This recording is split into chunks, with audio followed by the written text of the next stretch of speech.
Oh, Adam, your erection's showing. Yeah. Hey, Tom, I might be fanboying out a little bit. Just saying. Don't let him give you shit. That's what Daniel does to me.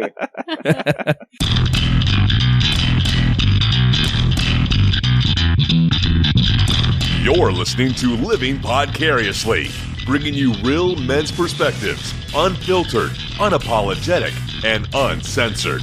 Recorded live in the Living Podcariously studio in world-famous Cocoa Beach, Florida.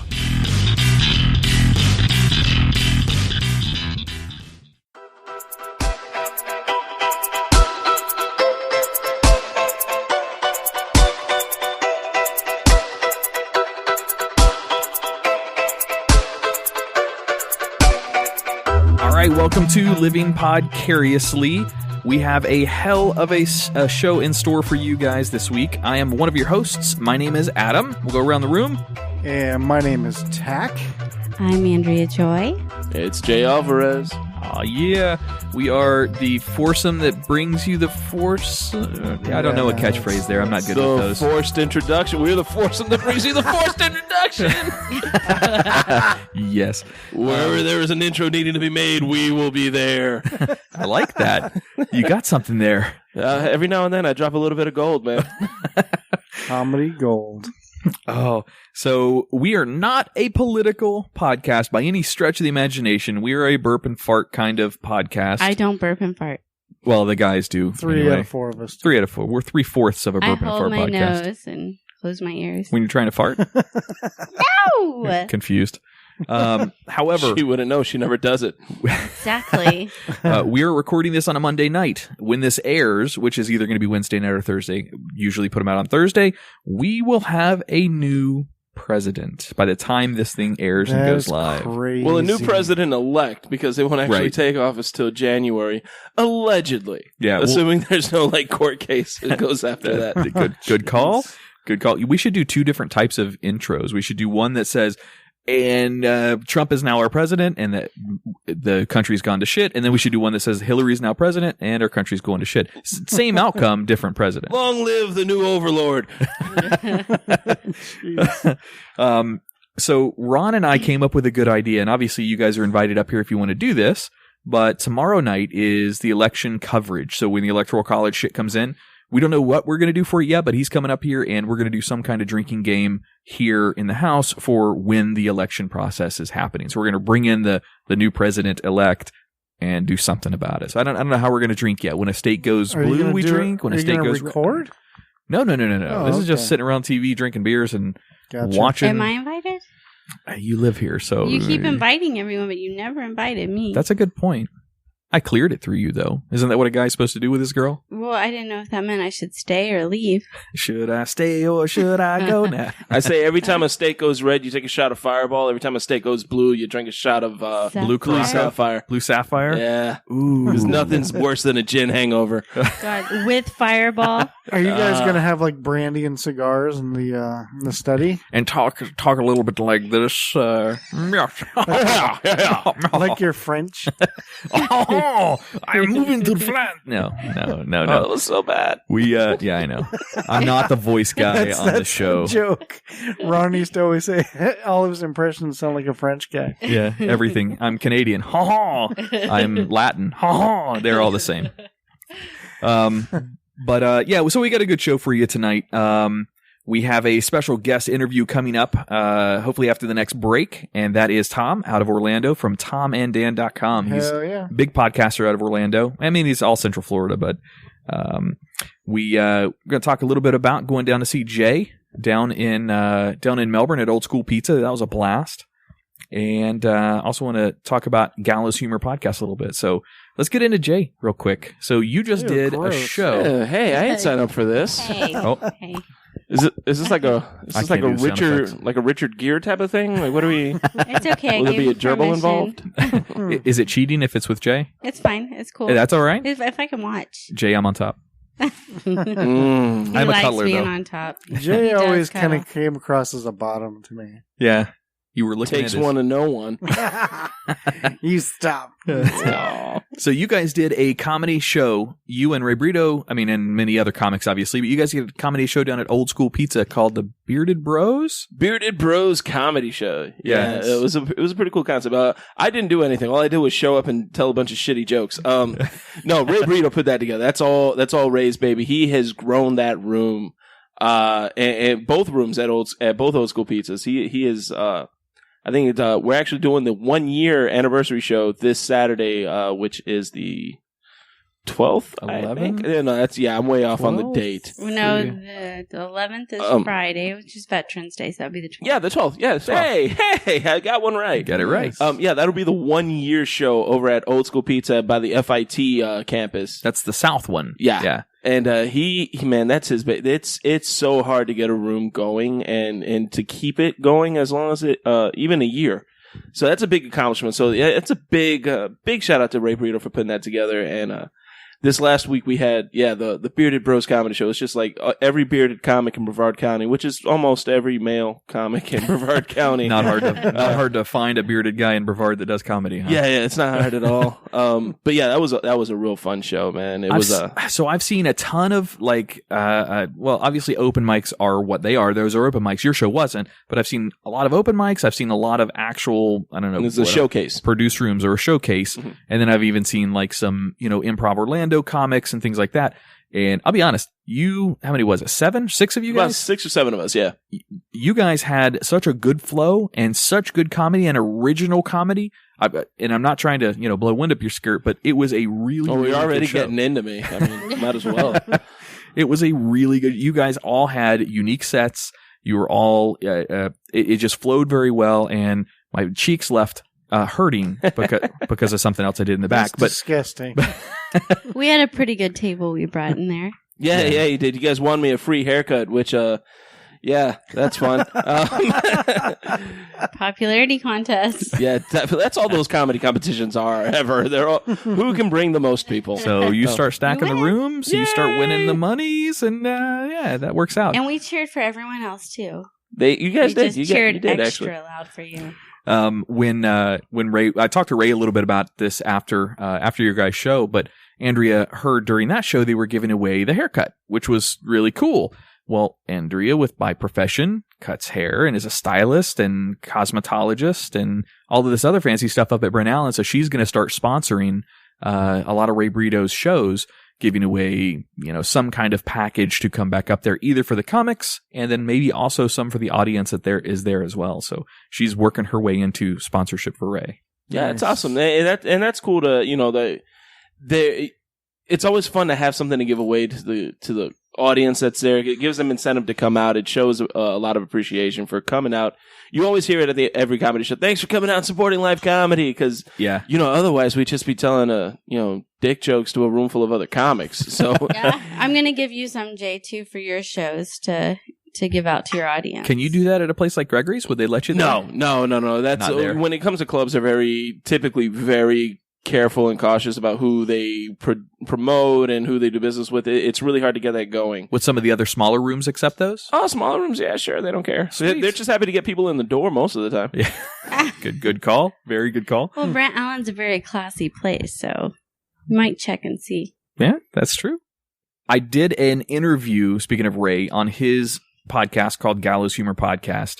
I might have ended up telling a few things that shouldn't have been aired, but was a good interview. What'd you say about us? No, nothing about you guys. I don't think. I don't know. I might not have been all with it that evening. A little under the weather. I wasn't here, so I don't know what he said. Yeah, it was just me and Ray sitting down there. He came up here in our studio to do the recording. He usually goes with his traveling equipment to wherever his show is, wherever his guest is that he's going to be interviewing. He's got like an interview-based podcast.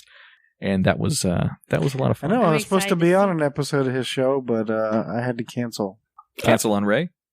On his interview? Well, I canceled on him because I was going to be interviewed after a comedy night because I was going to go out and do another comedy night. And then he asked me to be on an episode of the show afterwards, and I was like, "Hell yeah!" When are you going to get back into the? When are you going to get back into the ring of doing comedy? It's all about my work schedule, man. Like I have to work Saturday nights, and that's when these Old School Pizza shows are. That's a good point. As soon as I can get my Saturday nights free again, I'm back out there again. Nice. Yeah. Definitely. Nice. Well, very cool. All right, we're going to take a quick break in studio, get lined up on the phone with Tom from Tom and Dan, and we'll be back with his interview right after this.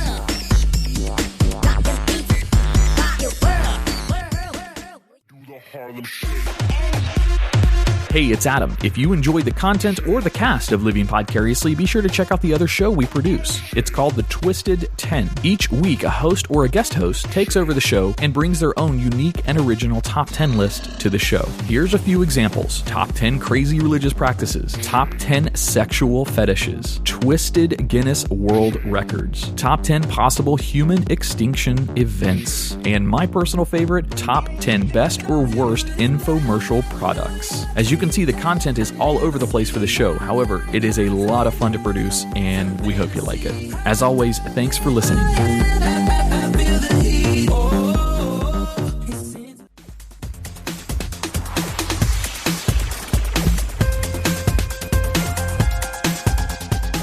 Hello. Hey, what's going on, Tom? Hey, what's up, Tom? It's Adam. How are you? Good. All right. First of all, let's make sure you can hear us okay, and our cast in here can hear you. Are we coming through okay? Yeah, coming through fine. Sorry about the delay. No. My son pooped in the tub. Oh, God. My daughter's in the tub. I'm just wondering if there's poop in there, too. I'm like, On our cast here, Tom, by the way, do you want to be called Tom or TC during the interview?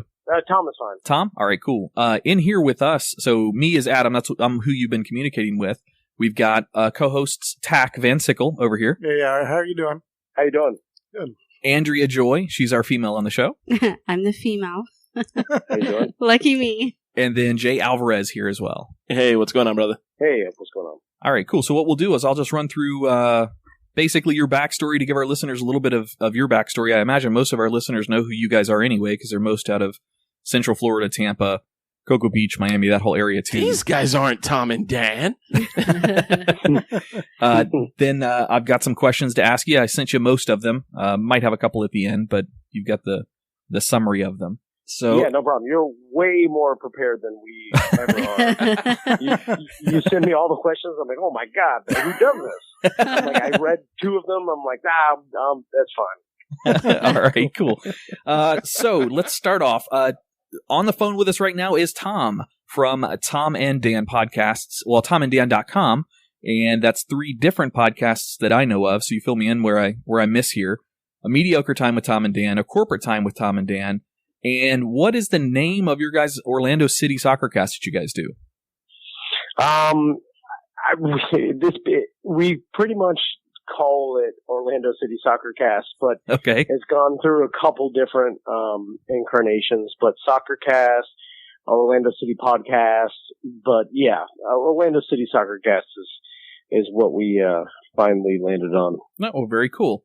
To give our listeners a backstory, and again, so I'm a fan. I'm a BDM first of all, so just so you know who I am, and I've been listening. Thank you. Yeah, absolutely. I've been listening for I don't know, maybe. Well, the entire time you guys have been doing your radio show, or your podcast, but also back when you did 104.1.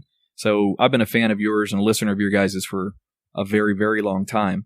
Just to give you guys a background, Tom and Dan were both radio DJs, hosts, whatever you want to call it, on 104.1 out of Orlando. And you guys started that, Jesus, what, about 15 years ago now? How long ago has that been? God, well, actually, my co-host / partner in our company, he is actually a radio DJ, host. I was a stunt boy, for lack of a better term. I wasn't going to say the words Drunky the Bear. Drunky the Bear or Dinky the Drunk. Or anything. I wasn't going to bring that up. I was going to let you do that. No, I don't care. We joke around about it, but that's literally how I started my career as an intern. But yeah, Daniel Dennis did radio for, God, he started with Ed Till back in the late 90s, and then did Drew Garabo at nights, or whatever incarnation Drew Garabo was back then, and then did the Monsters in the midday, in the late 90s. So he's been doing radio since he was 17, 18 years old, his entire life, because he's a 40-year-old man now, stinky old man. Oh, hey, man. We have a couple of those on this show too. I interned for him. I'm sorry. I only do other podcast interviews after I had a bunch of beers, so I'm keeping with their tradition. Hey, before we started the show, we might have imbibed a little bit ourselves. Just saying, that's how we roll too. So then I started as an intern back in like end of 2003, and then interned for him for a year in like 2004, back in the when the monsters first turned in the mornings. And then did that for 10 years before I left. But Daniel had done it for like a solid 15 years. So we both he had way more radio time than I did, but we both had over a decade. Damn. You guys have some history, that's for sure. So you guys launched your podcast, and I won't go into all the dirty details. If you want to hear that, become a BDM member. BDM, by the way, stands for Big Dick Millionaire. And right. It's a paid subscription to extra content from Tom and Dan, and it's well worth the investment, that's for sure. You guys switched to podcasting about 7 or almost 8 years ago now. Is that the right amount of time? Well, we did the podcast the same time as we did the radio show for a while. And it was always just a hobby side project type of deal. You know, back when we started doing podcasts, we never thought it would turn into the ability to make a full-time job out of it. But we knew that it was new technology that a lot of people were turning to, and we knew that Wi-Fi was, even back in 2009 when we started the podcast, we're like, well, shit. Wi-Fi and the internet is getting bigger and bigger. It's eventually going to take over terrestrial radio. This is going to be the way that everybody's going to be receiving content. So absolutely, let's start it, then. But we never thought how fast it would actually happen. And then you guys got in when the getting was good. That's for sure. Yes, it's kind of like YouTube and but really it doesn't matter. Once you're on, like you guys, you're on the internet, you're worldwide already. So now it's just a matter of, getting the world to listen. So everybody has a jump start. Like back in the day when I remember working terrestrial radio, where the only way anybody was able to get heard was to intern like overnights or the weekends or something. Like that was the only way anybody can get reps and actually practice doing this kind of media, which is like improvisational conversation. And so the only way anybody can ever get reps was like doing overnights or doing some god awful shift that nobody wanted to do overnights. But now with podcasting, you could start up your own show and do it and then immediately within a couple weeks be in iTunes and Google Play and any other resource that if you can get, your show through a smartphone, then every single person can get it across the world, even more than a car, more than terrestrial radio. So now it's, a lot more accessible, a media form, than it was in the past in doing terrestrial radio. But yeah, when we started, we were like, okay, we're going to start doing this podcast. Daniel had a studio in his house and we heard about podcasting, and Daniel, of course, he's a tech nerd. So he researched it all in one night. And then it's like, I can do this.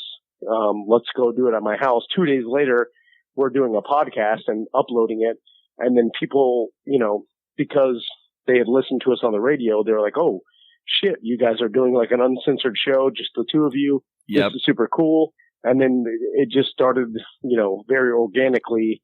And people started really appreciating the fact that we were just doing a show on our own. And I remember, the corporation we work for, they didn't even understand what the hell we were doing. Oh, I've listened. Like, I've listened to a ton of your shows talking about the issues that you might have run into with that corporation and not understanding the difference between internet broadcasting and FCC, regulated broadcasting, and the conundrum you guys got yourselves caught into. Those were some entertaining shows. I know it was stressful as hell for you guys, but that was entertaining as a listener of your shows. Yeah, thank you. All right, so couple questions.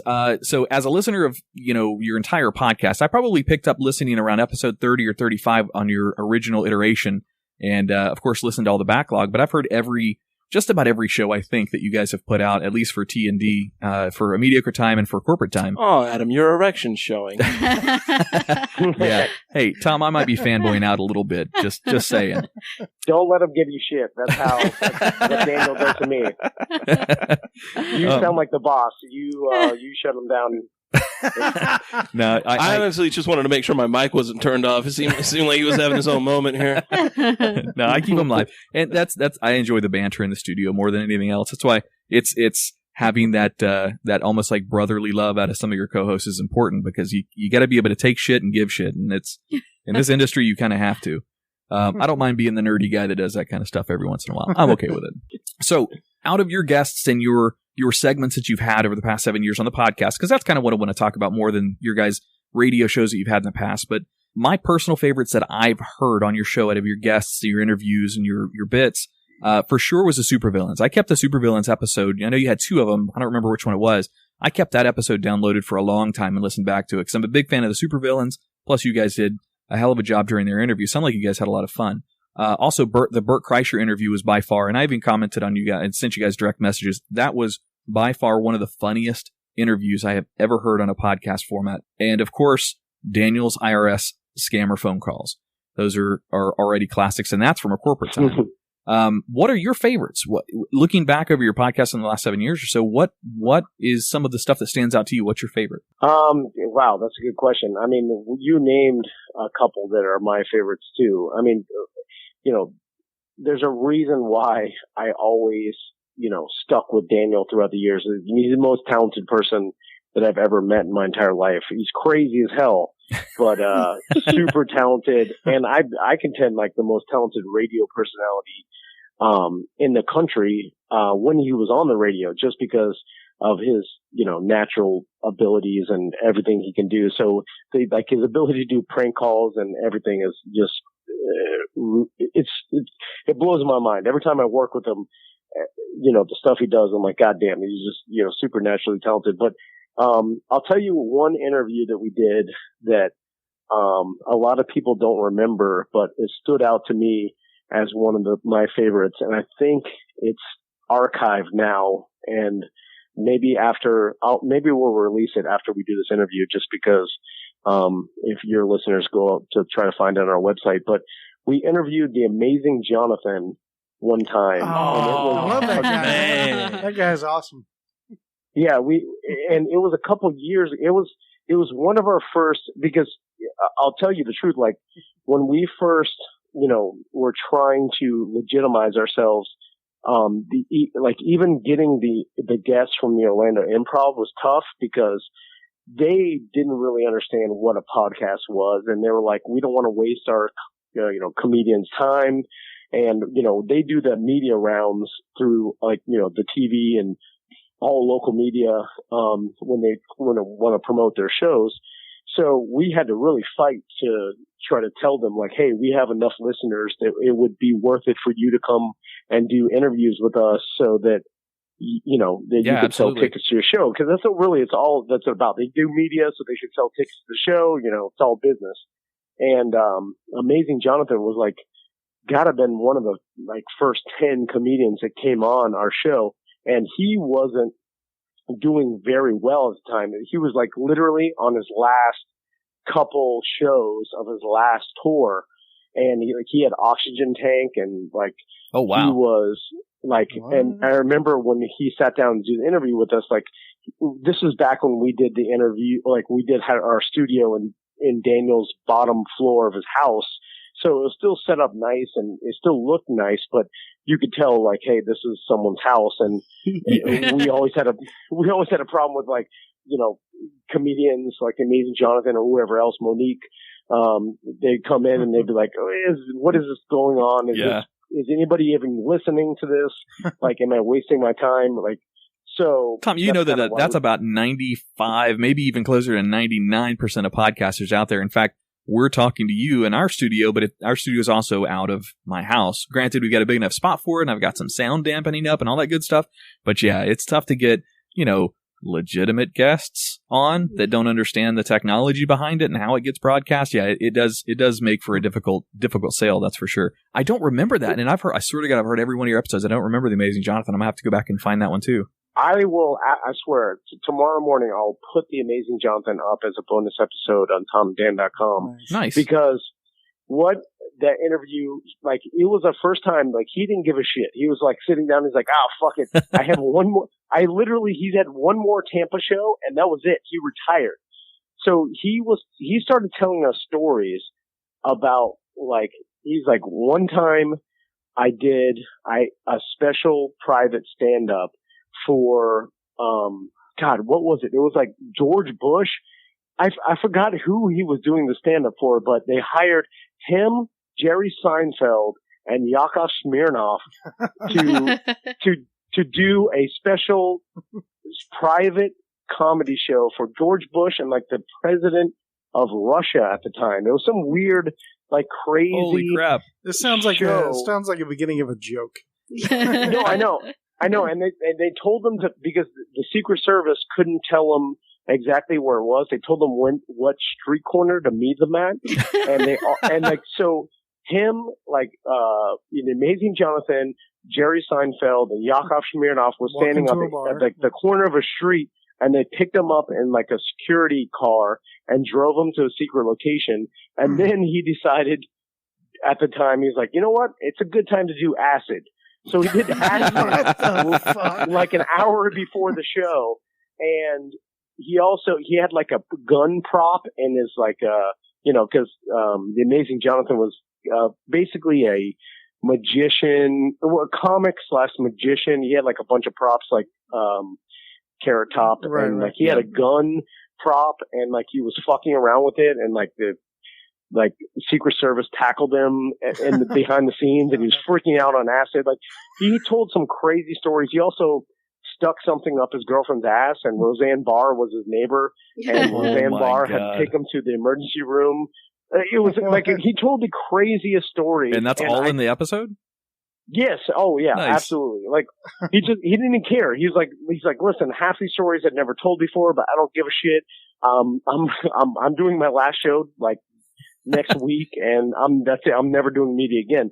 And I don't know. I haven't heard. I mean, this was years ago, but I don't think he hasn't passed away or anything. But he's, I guess, definitely retired. But anyway, that was the first time that we had a comedian or any like big time interview, and that it was totally like unrestricted, like uncensored, honest as hell. And after that interview, I realized, like, holy shit, we have something really cool here, because these comedians feel super comfortable, and they, partly I think because he thought no one was listening, he was like, I'll just tell all these stories. I don't give a shit. If he was talking to Barbara Walters, I don't think he'd tell these stories, because he's like, oh, a lot of people are listening. So you're saying it's a good thing to keep a little room in your house designated for podcasting. Maybe the comics will open up more to you. Your interviews are open up more to you.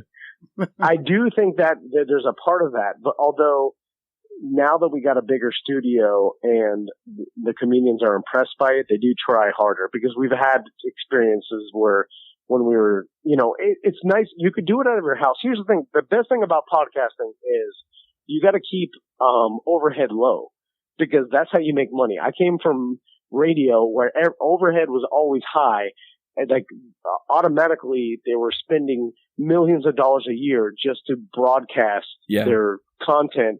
And then they were like, well, we're starting off negative, so that means none of you motherfuckers are getting paid anything. So it's good to keep overhead low, but also keep a professionality that tells your guests that, okay,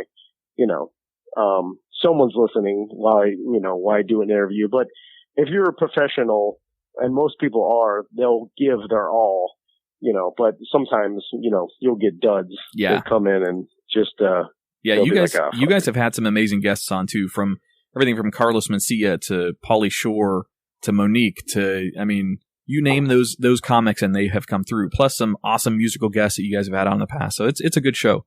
I'll take this off podcast, Tom, but I've got several more questions. Do you have a time restriction, or let me just say, when we get to the point where you're ready to bail, because I know you're with your family, just let us know and we'll drop the call and I'll wrap it up. No. That's fine. My wife has already yelled at me. Like, why are you? I told her 5 minutes after my son shit in the tub tonight. I was like, by the way, I have to go do an interview. And she's like, what are you talking about? And I'm like, I was afraid to tell you because I didn't want you to get mad. And then she already said, go do your stupid interview. And I'm now in my room. All right. Pacing back and forth. So I got time. All right, cool. All right. So moving on with the questions. Here in our studios, we've run into this in the past. So I wanted to find out maybe a little behind the scenes from you guys. Have you and Dan ever run into a situation where personal friends or family get offended by something you said or done on air? How did you guys handle that to calm the waters? And the reference that I used here is way back in the radio days, you used to have a pseudonym for your wife being Elizabeth Longhair. And I remember the personality that you kind of built for her on the radio, and that might not have translated well. But have you guys run into that with the podcast? Have you offended? Have you, and how did you guys handle that? There was only, and this sounds ridiculous, but there was only one scenario in my life that someone brought something up in my personal life that shocked me, and I was surprised. So, like, when I started doing radio, I always made fun of my, at the time girlfriend, and she turned into my wife on the, in real life. And she always, the good thing about my wife is she never really listened. She's, she's not interested in what I do. So she was like, I don't give a shit. So it didn't matter what I said. And she always knew it was a joke. And it also helped that I started when I was like 21, turning 22. I've been doing this, I'm 34 now. I almost forgot how old I was, but, and so it's just been a long time. So it's, if I had to, once I do get divorced, which is 100% a possibility, my new young girlfriend, she's going to be shocked by what I do and she'd be like, what did you say about me? And, it's going to be horrible. But my wife, doesn't give a shit. But I'll tell you about the one time that, all right, it happened. So, I went to my wife's relative's wedding one time. This was years ago. And I got told, like, while I was there, like, hey, the bride's dad is a fan of yours. He listens to the Monsters. This is back when I worked in the morning show. And he's a fan. He knows about Drunky the Bear and whatever. So I've heard of, I've got this a bunch of times before. And then I'm like, okay, cool. Yeah, sounds good. I'll just, I know I'll go there. I'll talk to him about Jumping Gravedigger and all the shit that I've done. Like, I'll just small talk about these stories. Like, I have endless amount of stories chambered for small talk with someone that listens to the show and that wants to hear a story because, sure. I did a bunch of stories. So I go, I think it was like a pre-party or something. It wasn't the actual wedding. It was like the day before party of the wedding. So, I go up to him and I start talking to him. And, he's like, oh yeah, so you're, Drunky the Bear or whatever. I'm like, yeah, that's just, I try to tone it down. I'm like, that's just, that's my radio name or whatever. And he's like, and then he shocked me with this. He's like, so, I heard you talk about your wife. Uh-oh. And I'm like, yeah. And he's like, I heard you say, horrible things about her. And, heard you say that, you had a threesome one time. And then I got, like, it literally shocked me to the point where that was the last thing that I thought was going to come out of his mouth, because I had made jokes on the air as the Drunky the Bear character about that thing. Yeah. And I had no idea. I didn't even remember making that joke. And then I'm trying to tell him, like, sir, I'm like standing in a suit. I'm talking to this old man in a suit. I'm like, sir, that's just a joke. This is radio nonsense, blah, blah, blah. And he's like, I don't know. I don't think I want my daughter hanging out with people like you. And, ouch. He's like, conservative old man. And I'm like, I don't, like, it was the last thing I thought he was going to say, like, that he heard me talk about having a threesome. I'm like, that's just a joke. I don't know, like, that, listen, you're talking to Drunky the Bear? What the hell are you, saying?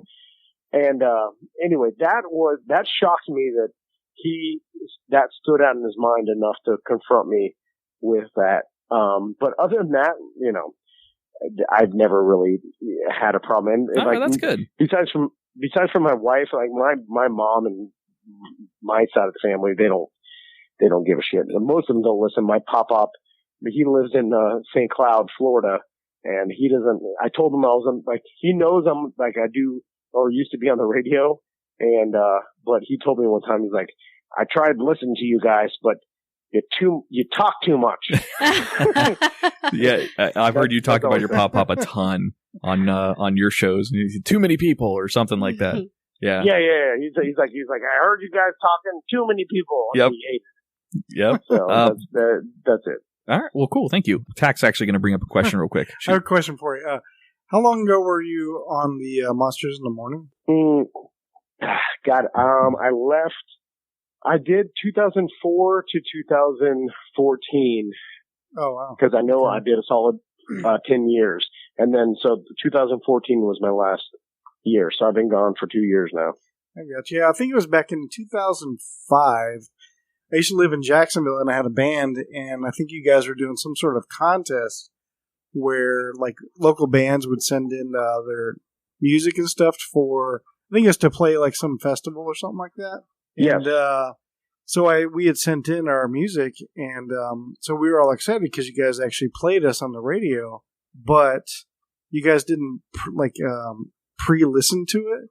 So the first track on there, it starts off with, like, goddamn, God, and they were like, and you guys were like all freaking out about it, like, holy shit, like the censors, did you guys listen to this shit? And then you guys immediately cut it off, and I was like, damn it. So I fucking blew it. No, listen, you didn't blow anything. You would be incredibly surprised how shim-shammy the radio industry is, and how nobody knows what the fuck they're doing. And I did literally, it's run by, everything is like hanging by a thread of professionality, and it's so unprofessional, so rinky-dink. It's crazy. It's like, and I'm understating it. That's how bad it is. Right. And it seems like oh yeah, no, there's no way these big corporations can be run like this. It's 100%. You guys are more professional than I've ever seen. You sent me a list of questions. First of all, we don't even do that. But the radio station doesn't even know who they're interviewing. 10 years I worked as a producer, quote, or, pseudo producer or whatever, behind the scenes, helping these people. We would do interviews and the host wouldn't even know who they were interviewing. Like, all of a sudden they would just call in, and that's how much time, like, literally, like, hey, we got Morgan Freeman on the line. And there would be no... So you're scrambling, trying to look up Wikipedia for Morgan Freeman and IMDb, and yep. I always pictured a radio broadcast, like every 5 minutes, someone's checking in with the producer, like, hey, we're broadcasting, right? They haven't cut us off yet. Dude, I remember when I was running the board after Daniel left, and I had to wait out a year because of my contract. Sometimes we'd have like an emergency alert, and we'd go off the air, and I wouldn't even tell the people, like, on my show that we weren't even broadcasting anymore. They'd just be talking and everything, like, you're doing the show, and I know that nothing was going out. Like, they're just doing this to nobody. And I would get great satisfaction in knowing that they were just doing this for nothing. But yeah, like, it was just so many times that, because there's so many hours, like podcasts, we're, you guys, we are all on-demand content, so we have to make sure that we have a entertaining hour or 2 hours of content. But radio is like, oh, we got to fill 5 hours a day. Like, it's an insane amount of time. They're just filling time. They don't even give a shit. No one cares what they're putting out there. Just like, hey, let's put another list out there. Let's take calls and just burn through time. It's all about killing time. Yep. And podcasts are all about like, hey, let's put them, if we're going to put an hour out there, it better be entertaining. Like, we're not just going to like shit something out because no one's going to listen. Oh, you must have been downloading some Living Podcariously episodes. We'll just shit some out every once in a while. No, I'm just kidding. No, we'll shit them out too, but I'm talking about pure shit. Yeah. No, gotcha. Yeah, I was back when I went to audio engineering school, and I did my internship with Power 95.3 in the morning show. Yeah. And I was impressed. I mean, I was also surprised about, well, first of all, how professional they actually were. I was really surprised. Also, I was shocked at how much actually isn't live on the radio. Oh, yeah.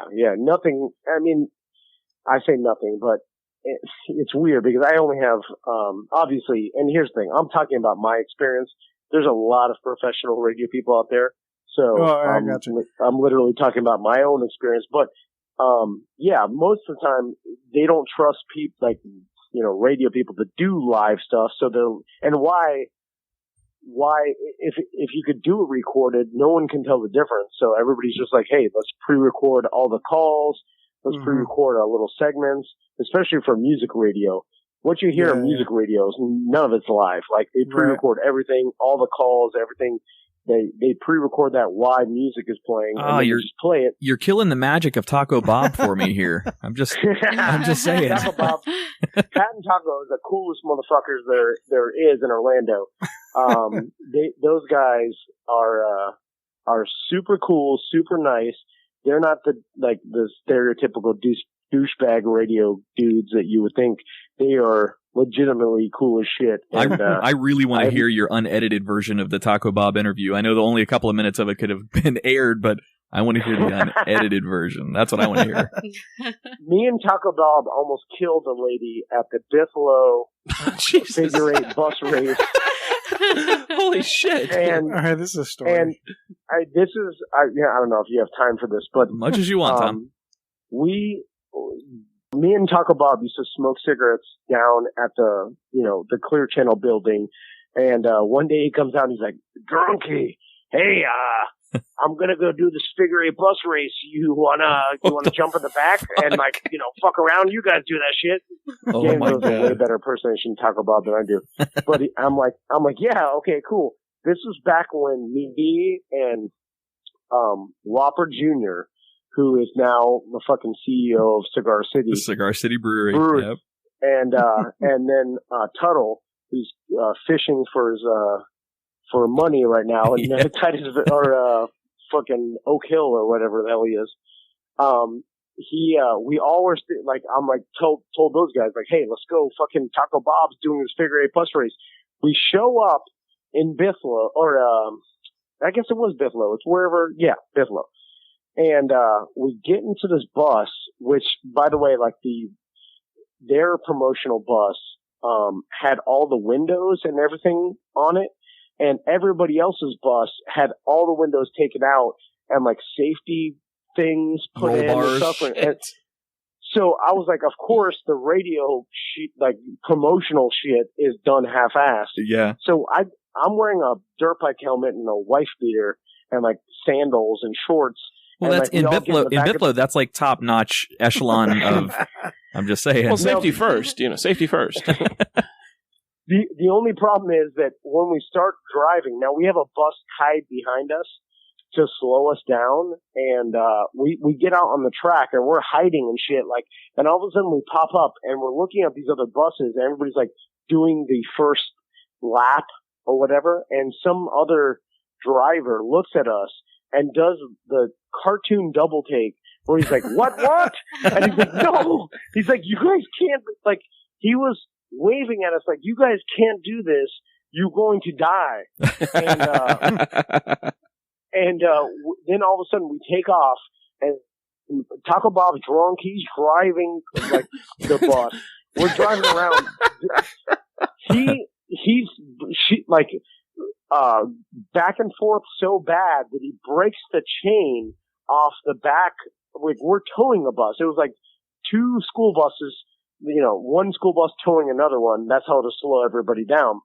and he breaks the chain off of our bus, and then all of a sudden starts hauling ass. Of course, he's going faster than everybody else because now it's just one bus.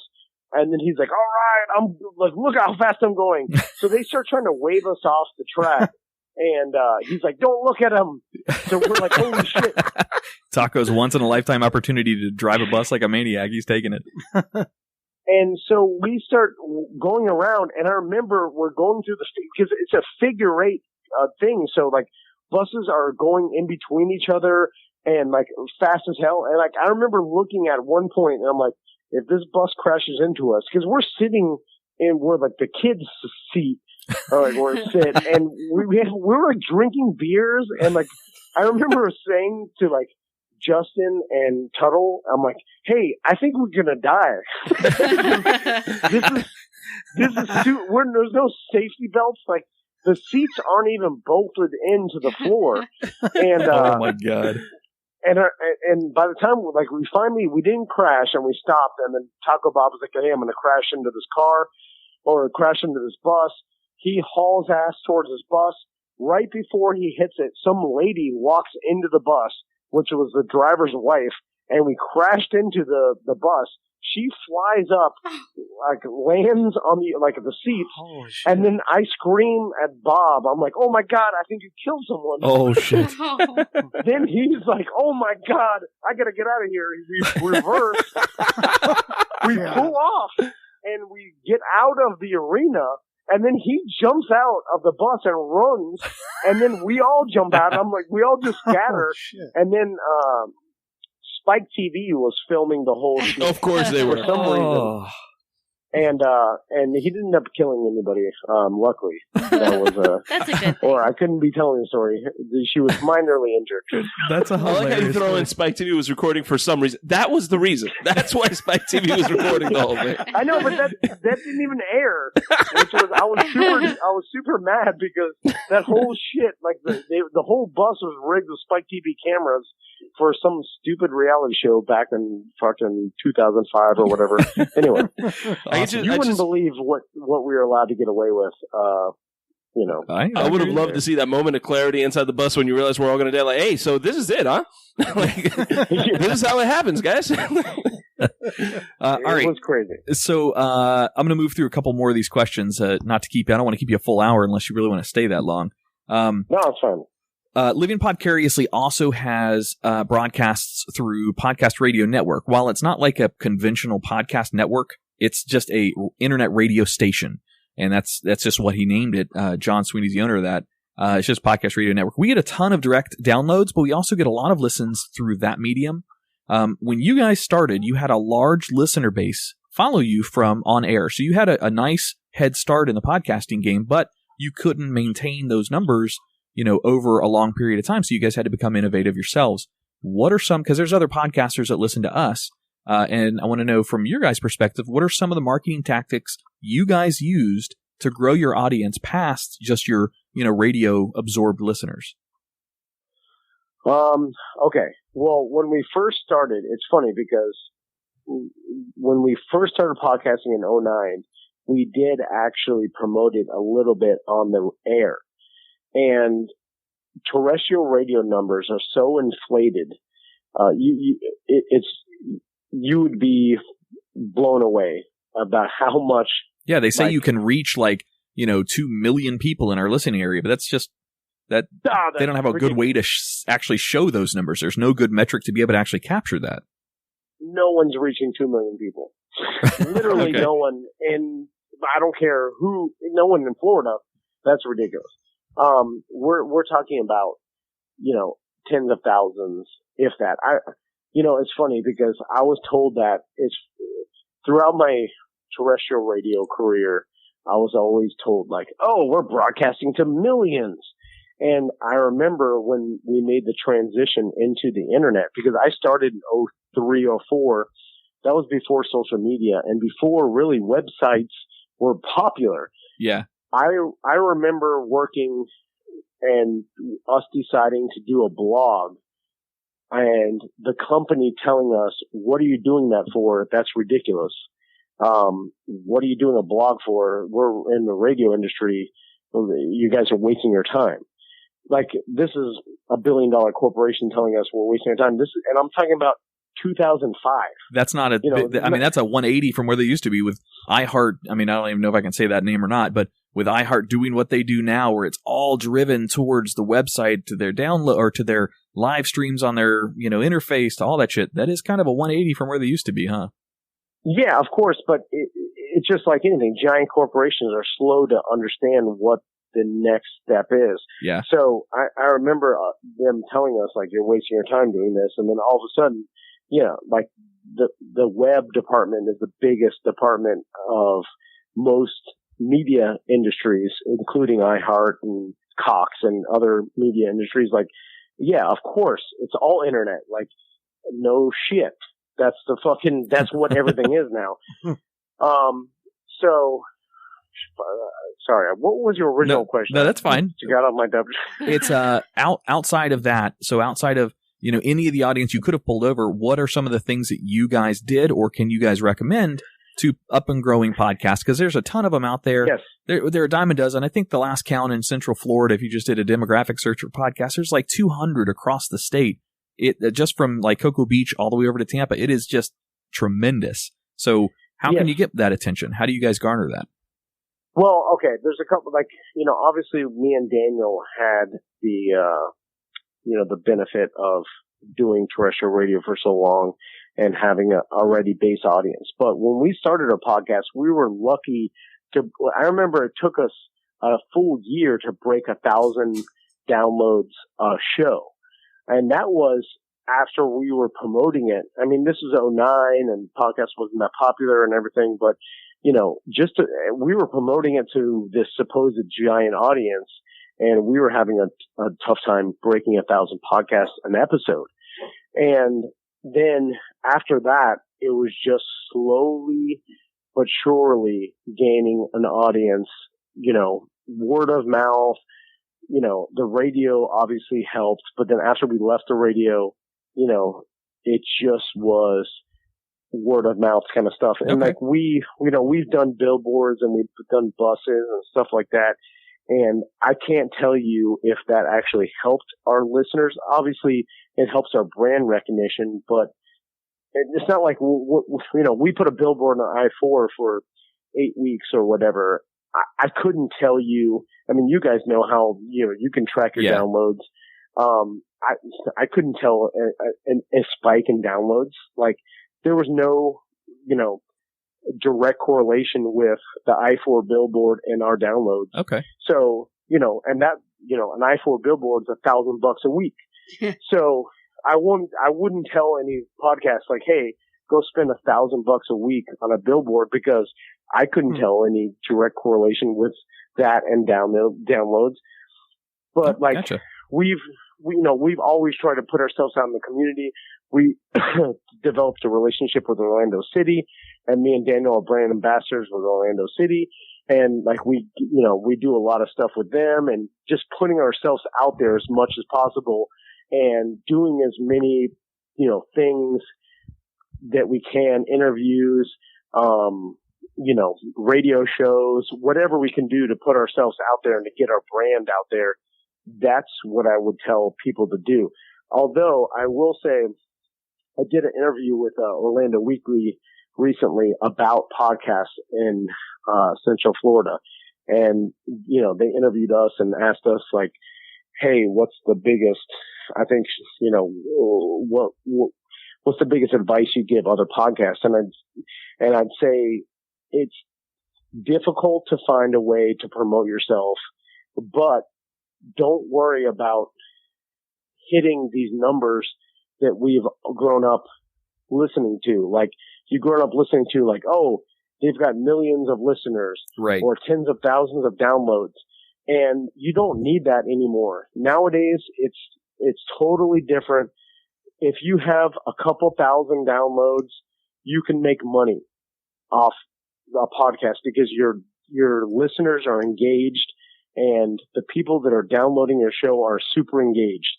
And this is coming from, I've worked years where we would do events and whatever, and 5 people would show up, or we'd do videos and, 100 people would download them. And like, super small numbers. Once you start quantifying the actuality of what you were doing, those are some pretty big words. Like, quantifying the actuality. Those are pretty big words. We're a little slower on that. We might not be able to keep up with that one, Tom. Most of which Adam won't be able to pronounce later. Oh. No, it's just like, you know, it's such the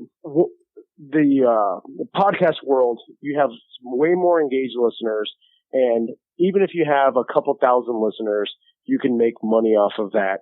You don't need tens of thousands of listeners to be able to make money. So that's perfect. You know, you don't need the amount of what old school traditional media back in the day was like. Okay, you know, you have 100,000 listeners. Now we're talking, but you know, nowadays, you know, I think everybody should strive for like 2,000 to 5,000 listeners, and then you can monetize that no problem. And I believe with between 2,000 and 5,000 listeners, you can make $25,000, $30,000, $50,000 a year off of that. I'm doing something wrong. You're supposed to make money doing this? I had no idea. It's like jerking off into a sock. People will pay you for your sperm if you know the right people. You guys you and Dan have often called yourselves as a homegrown kind of podcast, so that kind of plays in line with that. Word of mouth has worked so far for us, so that's what, you know, we're kind of basing it on. That one little, you know, addition into an internet music radio station, that grew our listeners probably by about a third of what we've got now. So that did well for us, but word of mouth is all that we've been to, so it's very similar. So we kind of borrowed, and it was kind of an accidental fall into the same format as you guys, but Living Podcariously might have borrowed your template a little bit. We've got 3 male hosts, me, Tack, and then Jay Alvarez, and Jay is our comic, so we've got 3 male hosts, one of them being a comic, and then we've got 1 female host on the show. So we kind of fell into the same format accidentally, but it's working out for us because we like the ensemble. When you, as, you know, TC or Tom Vann, listen to your own podcast, not your own, but you listen to podcasts, do you prefer the single host, or do you prefer like Marin and Corolla, or do you prefer the ensemble cast like what you've built and also what several other podcast groups out there have built? What do you like to hear better? What's entertaining to you? That's a good question. It really depends on the show and the personality, because, you know, if you're the type of personality that can hold a show by yourself and be the quintessential host, like a Marin or like a Bill Burr, or, you know, Joe Rogan's got a couple people on there, but, you know, maybe you don't need anybody else. Like let's say a Bill Burr, like, who does his podcast by himself. It just depends on the style you want to listen to. I always grew up listening to talk radio, so I like talk radio's format. So I like a lot of people on there. Gotcha. Even though I do listen to podcasts that are just one host specific, but I do like a lot of different personalities, you know, because for me, you get to learn, you know, the different people on the show, so you know what they think, and you kind of know the personalities and the characters, and you look forward to the diversity of that on the show. So, you know, like you guys know, I'm sure everybody on your show, you know, has a different kind of opinion on something. If you're all like-minded, it'll be a boring show. Exactly. You know, yes. So you want the diversity of that, and so does your listener. So, you know, me and Daniel, as much as we're alike with what we think is funny, we're 2 different people. Like, Daniel's like literally an entirely different person than I am, you know, personality wise, but we think the same things are funny. So when we do a show together, we have a lot of different opinions. And then, of course, Ross and Samantha, and then having a female voice on the show is always good, because, you know, because females are awesome. Yeah, and because who doesn't have a female in their life except for gay dudes? Yep. And Oh, they have gay it way dudes have better. tons. Yeah, way there's a hairdresser somewhere in there. I know, yeah. I'm a I wish, hairdresser. if I was gay, I'd just be hanging out with all gay dudes. No females would be awesome. I think I just found my drop for the intro to this show, Tom. Thank you for that little nugget. No, I'm just kidding. But anyway, so I like a bunch of people, but it just depends on, if someone can do it by themselves. I listen to, Marin and Corolla and stuff like that. So, Cool. Yeah, whatever if you can provide entertainment, it's going to be good. It kind of gives everyone someone to relate to that listens. Yeah, that's exactly that's exactly the reason that I like the Ensemble Cast.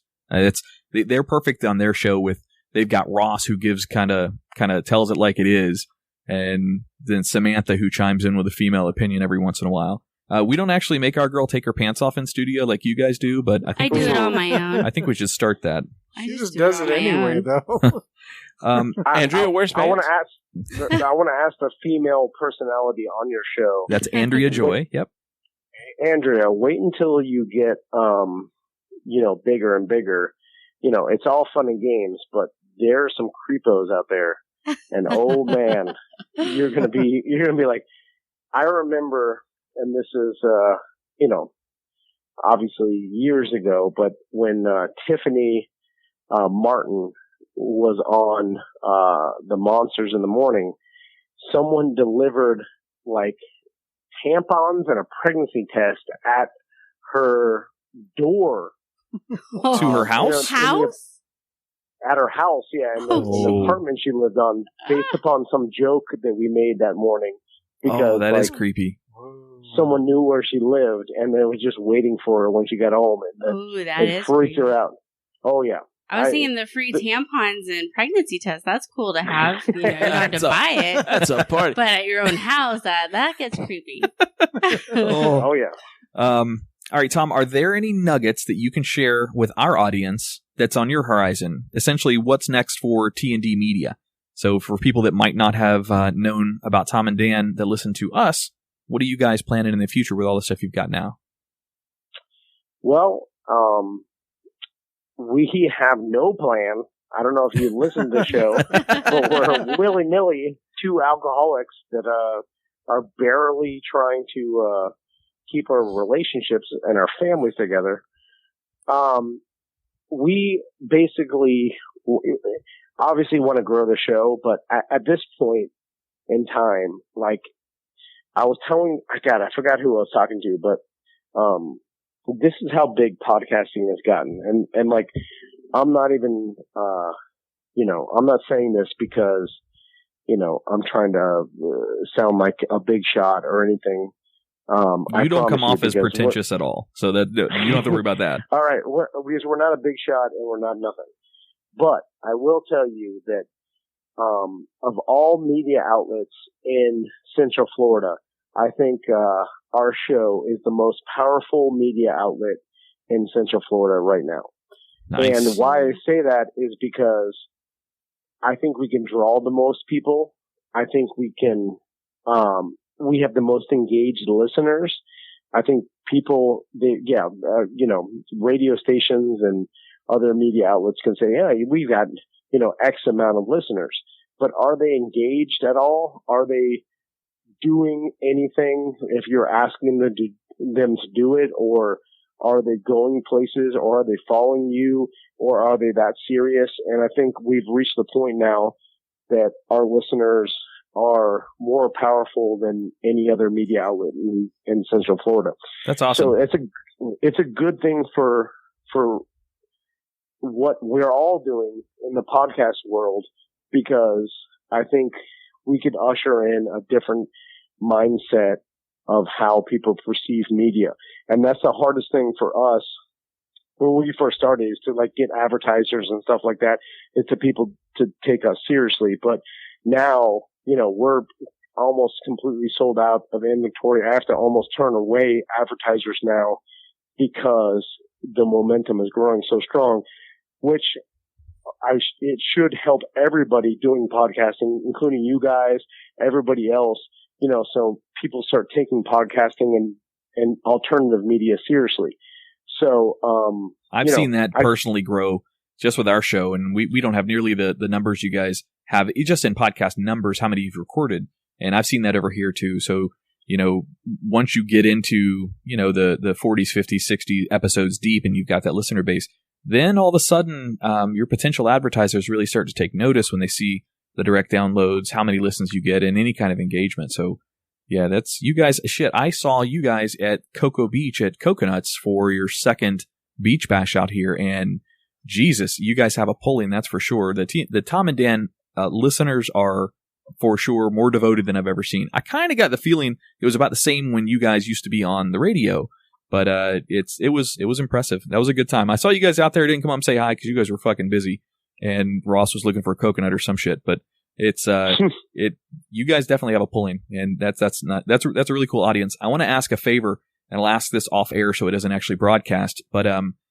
when I edit the episode, I would like if you guys give me permission to tag that on your Tom and Dan group, just to say, hey, go listen to a Tom interview that we did, this past week. So if you're all right with that, I'd like to throw that up on your guys' Facebook page. Here's my first piece of advice. Never cut anything out. Leave it in, because that's what everybody wants to hear. All right. Especially when you say, I'm going to cut this out. We've been doing that for years. Me and Daniel are like, we're going to cut that out. That's almost a joke with you guys now. Yeah. Partly it's because we're too lazy. You don't understand how lazy we are. We're never going to cut anything out unless it's going to literally cost us like over $1,000. Like there's a threshold. Like if it's going to cost us $900, we're like, fuck it, leave it in. Always leave it in. That's what people want to hear. It's the purpose of podcasting. No one wants to hear edited bullshit anymore with radio and all that shit. So everybody wants it's real, So yes, of course, tell everybody to listen to this. Tell you, hey, good recommendation. I just interviewed Tom. He was drunk again because he has a tendency to do interviews drunk, and that'll give you more downloads because all our listeners are like, I got to listen to Tom drunk, and then they're going to take what I've said and they're going to blackmail me with it. And they're going to make fun of me with it. And that's fine. That's good. His wife's going to use it during the divorce proceedings. Yeah. My wife is in there in the other room, like, goddamn, you're wasting she's drawing up time. She's drawing up the paperwork right now. Well, I just finished my bottle of wine, so I need to open another. There we go, Andrea. You know. Oh, are you married? No, I'm not. Oh, you're single? I'm not single, but I'm not married. Oh, okay. See, I made the mistake, Tom. I invited my Elizabeth Longhair on the show with me. Oh, okay. That's your girlfriend. Yeah, she's my girlfriend, yeah. Who's glaring at him right now because there's no ring on her finger. That's just because I want another baby. So I'm getting too old, and I need to have another baby before I get too old. Oh, she's rolling. How many babies? Hold on. Do you have a baby? She's 11. She's about to be a teenager. She's going to start puberty, so she's not a baby anymore. Oh, okay. So you got 11-year-olds, and you're. So when are you guys? How long have you guys been together? 10 months. Yeah, 10 months. His mom introduced us. I do hair in a salon, and I do her hair. She's like, "You need to hook up with my son." I looked up his picture. I was like, "Oh no, that guy's a creep. I'm not talking to him." Bitch. Turns out she was right. And then he invited you on the podcast? Well, no, I started coming around, and actually he did, and his ex-wife was on the podcast, and she I'm doing it all wrong, was Tom. Here, and we were supposed to share a mic, and she made this big deal. I was like, "You guys just do your podcast. I'm just gonna go outside. It's cool." Yeah, it's really awkward for all of us. So then she took the mic, threw it, left. And never came back. Yeah, out with the old, in with the new, Tom. That's what I said with that. Oh my God! Now here's the thing. This is the stuff I want to listen to. I want to listen to your podcast. I want to go back and listen to the podcast where you had your ex-wife and your new girlfriend on at the same time. You got some balls. Yeah, it's he walks around with a wheelbarrow in front of him. Yeah. It's impressive. It was quite hairy. That's for being Harry, really? That's what we're using? Come on. Manscape that shit, son. Dick. Oh. But I know how it goes. I can put up with anything. I know how this thing goes. And oh, yeah. You see that now, but wait until your boy starts getting more and more famous. Wait, if I get more and more famous? Well, here's the thing. He'll always take the credit because he started it. and then you'll be like, they listen because I am on, and that'll start a huge riff. Then he'll be like, okay, you can come out with your own T-shirt, and you can get, that'll subside you for a while. But then, it'll, no, because I'll have all the females. They'll be on my side. No, girl power. Here's the thing with podcasting. Okay, I get all the old men who love redheads. There we go. Yeah. You can go the horny route. I was about to say, podcast is a male-dominated industry, but all the males are horny, so they will take your side at the end of the day. Exactly. You're gonna have to start slutting it up. Guys, listen to me, because I got some good stuff to say. I got horny right now. There it is. All right, I want to turn to the other hosts in here to see if you guys have any more questions for Tom. If not, I got something I want to do before we head out with him. Yeah, not so much a question, Tom, but I really enjoyed the Halloween special you guys just did. Thank you. That was awesome. Is that the one from the cemetery? Yeah, the cemetery one. Like, that guy is knowledgeable as hell. It sounds like, he wasn't just making all that shit up, right? No, Don Price, he's a good guy, and it's funny because we if we call it the Halloween special, it really has nothing to do with actual Halloween. It's just literally right. Orlando history and stories. Yeah, I like storytelling, and anybody who can do it well, I'll listen to all the time. Like in podcast form, I love stories. So Don Price from Greenwood Cemetery, like, he's just a good storyteller, and like he tells stories about old Orlando, but you don't really have to even live in Orlando to appreciate the stories. But yeah, no, definitely. Yeah, and that's something we don't get paid extra for that or nothing. We basically do that for free, besides from selling the sponsorship. But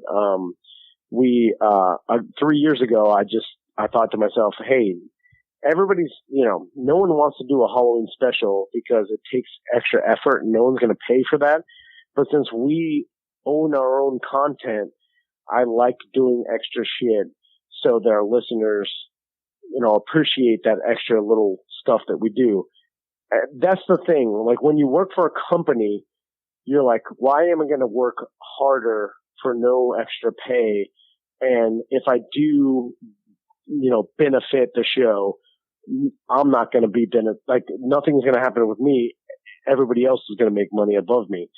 So it just shuts down so much creativity and so much, likelihood to work hard. So for us, since we own our own company and we own our own content, we're like, hey, let's put out something cool so that people appreciate it. And like, that's what we like to do differently, is because I don't think anybody else is going to do it, because why would they? I used to work for a company. I'm like, why am I going to do anything extra when the company's benefiting, not me, Yeah, for sure. Yeah, I thought that was just amazing. You guys were literally just like walking through the cemetery, and he would just point out a gravestone, and he would just tell the stories, right? Yeah, he knows. But, obviously that's all him, Don Price. He knows 1,000 different stories, and he can, talk about all those stories off the top of his head. And then all me and Daniel do is just make some fucking, fart and shit jokes. Right. So T&D Media needs to produce a Cemetery Talk podcast. Welcome to Cemetery Talk with Don Price. Right. Yeah. All we do is make jokes about it. He's the one that actually has the knowledge. And, Yeah. If you have some super knowledgeable person, me and Daniel can throw in a couple jokes and that's it. If that's the format, I'll do that all day. Shit. I wish that was our show. Not have to work as hard. No work at all. On our show, we've got Jay Alvarez. He's a local comic over here, mostly in the East Florida, so Cocoa Beach, Melbourne, Palm Bay, Daytona Beach, that whole area, but comes over to Orlando occasionally as well. He did, with Ross McCoy, he did one of your Tumbleweed comedy shows that Ross brought out here. And so they have a little bit of a connection. So we're kind of 7 degrees of Jay Alvarez and Ross McCoy out somehow. But we've got a little bit of a connection with you guys already over there at T&D. Yeah, it's sad that that's my claim to fame, and I'm just here for color commentary. Like, that's my qualifier. No, I once met Ross for 20 minutes. I've heard of Jay, and it's a shame that there isn't more venues that are more open to stand-up comedy, because it's a great show. Like, we started doing the Tumbleweed Comedy Tour, and that's Ross's whole deal. Like, we just promote it. Ross sets that all up, and he's got the relationships with all the comedians. But I mean, it's an awesome show, and there should be more shows like that. There should be more showcase shows, or just like stand-up shows at bars, because a lot of comics are looking for time, and bars should pay a lot more. Like, when I heard what stand-up comedians get paid per show, especially like newbies that are just trying to, like, I'm like, holy shit. Yeah. Wait, comics get paid? I've been doing this shit for free? No. Yeah, but most of the time you do it for free, but if you get paid, it's like $10, $20, and I'm like, God damn, like, bars should pay some people to, like, do a like, because it's all the experiences I've had with local stand-ups, they've all been really, really funny and super entertaining. And we're not talking about, like, guys that are, like, doing their first open mic. We're talking about guys with experience. And I don't know. It's just, people should think differently about stand-up comedy, because Agreed. It's super funny. Every time I see a stand-up comedy showcase, even with amateurs, if need be, it's always super funny. And I don't know. It's just, there should be more stand-up shows. Yeah, it's getting better out here in Brevard County. Little by little, we've got more shows. We've got a couple of them that are really growing, and it's pretty cool out here. I'm actually happy that I came in to Brevard at the time I did. But yeah, it's definitely aggravating. People are like, oh, did you get into comedy to be famous? I'm like, yeah, no, that would have been stupid. No, I got into this just so I could work out my mommy issues. That's all I do this for. I can't afford therapy, and sometimes people throw money in a tip bucket for me. That works out. Yeah. It's like, it's getting into radio to be famous. It's a joke. Yeah. Or podcasting, whatever. Like, listen, you're gonna, you spend 15 years, then you got something after. But it's so ridiculous. I tell everybody, I'm like, you want to make money, go into any other industry. Go into plumbing. I know some rich ass fucking plumbers. Goddamn. Or yard guys. Yard guys have a ton of money. Yeah. Anything else but the entertainment industry. Unless you want to stick with it and that's what you really like, it'll eventually pay off. But all right. Well, Tom, I want to say thank you unbelievably for calling us and doing an interview. If you make it out to the Cocoa Beach area again, we would love to have you, Dan, Sam, Ross, whoever you want, whoever comes over this way in for, to hang out in studio and chill at the house with us. We're right off the Beeline, so it's pretty easy to get to us. I'm a good cook, too. And we have a big liquor cabinet. Big liquor cabinet. Big liquor cabinet. I do want to make sure that our listeners go check out tomanddan.com. On there, you can obviously see their podcast that they give out for free. And then if you want to become a BDM, if you like what you hear, sign up to be a BDM. And you guys have an app out there on this iTunes store, on Google Play for your mediocre app. Is that what that's called for people to download? Yeah, mediocre app. Just search Tom and Dan. I also wanted to promote our free beer fest, November 19th. It's basically, we're pouring from 2 to 4, but get there at 12. If it's a nice day outside, I bought 2,500 wristbands and sample cups. It's completely free. We got 35 plus breweries now. Jeez. And you just show up in Sanford, right in front of West End Trading Company and Celery City, right there. It's a street party, and anybody can come and just free beer fest. Those are 3 words that are awesome together. I think I might have to get out of work on that day.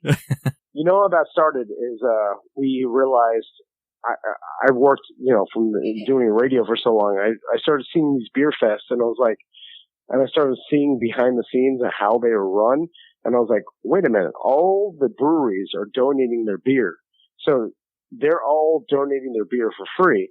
So then I was like, well, okay, the beer is being donated, and then the place that is having, they're having the event is donating it or whatever. Like, so where's the cost in this? And then I realized, well, the promoter is just buying advertising time and then selling $25 and $50 VIP tickets and making like $35,000 in a day.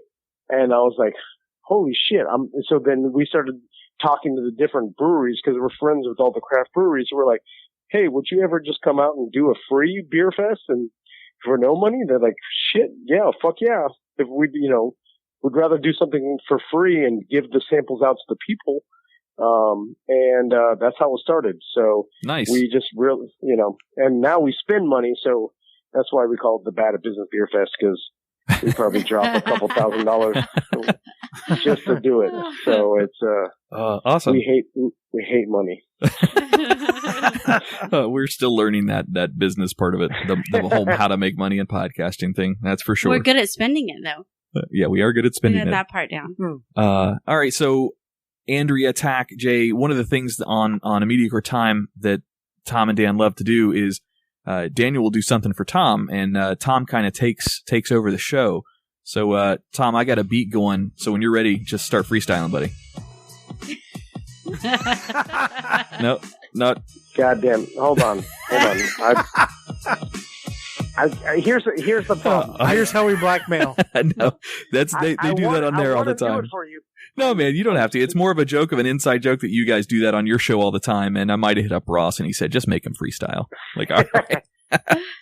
This is how much I want to please everybody, especially you guys. Like, I started wanting to freestyle just so that you could tell all of our listeners, like, hey, go listen to Tom freestyle. For the first time. I will certainly turn it back up if you're ready, buddy. It was more of a joke, but if you can do it, do it. Listen, this interview is going to be called.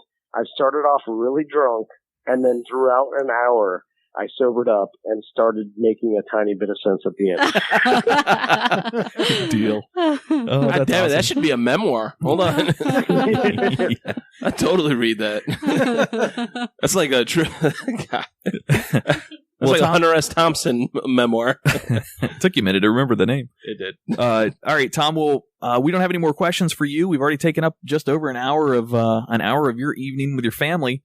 Do you have any questions for us, or anything you want to shout out to our fans for them to go look at on your guys' websites or whatever again? No, I want to tell you guys to keep on doing it, because listen, if you guys have a following, and you can keep doing this, and I don't know what you guys do for your day jobs, but obviously you hate whatever you're doing, because everybody hates their job.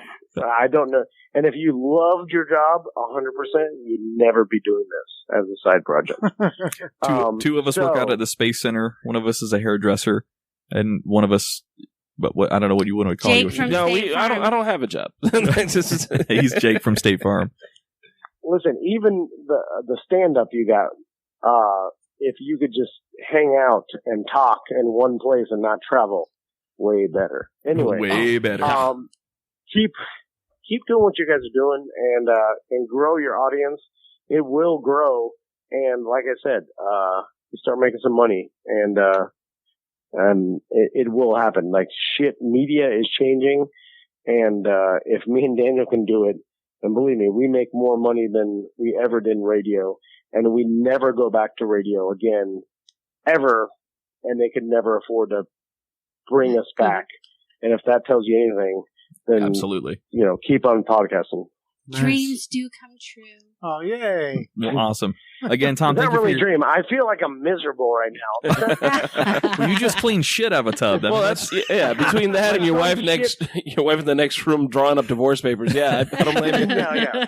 This is no dream. Like, nothing's ever a dream. I feel like anybody. Look at Brad Pitt. Brad Pitt was yelling at his wife. He jumped into a gasoline truck and drove down the tarmac. Like, everybody's miserable. No one literally living the dream. That's ridiculous. You could just be better than what you were doing before. But living the dream is a joke. That's 100% quote, impossible. Tom Vann. Quote. That's an awesome quote. Living the nightmare. Yeah, you'd just be a little bit better than you were before. That's funny.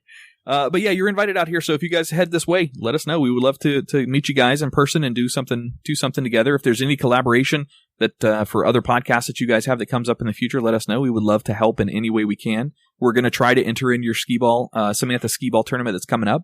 But yeah, if there's anything that comes up, just let us know. Yeah, definitely enter that tournament because if you guys win, you could be doing a 45-minute show. Yeah, And that's we'll nice. literally. I've been thinking about just giving away our terrestrial radio show to like people wanting to buy it. Like, here's 100. If you pay us $100, we'll give it to you. Done. Done. That's 25 each. We'll All take right, we'll take 5 of those, That's our new Tom. business model because I literally don't give a shit about it anymore. I just want someone else to do it because it's too much work. God damn. We only produce 2 shows. We have this, and we also have another show called The Twisted 10. It's a unique top 10 list. It's completely separate of each other. They're not tied together, other than it's the same hosts. One's not nearly as crass as this one, but yeah, that's We're difficult working to put on it. together. It's just those 2 shows. You guys do shit tons of shows a week, so yeah, I know, I understand. I feel your pain. Baby steps. Well, I'm gonna start listening to you guys. You guys are great. Thanks, man. We appreciate that. Thank you very much.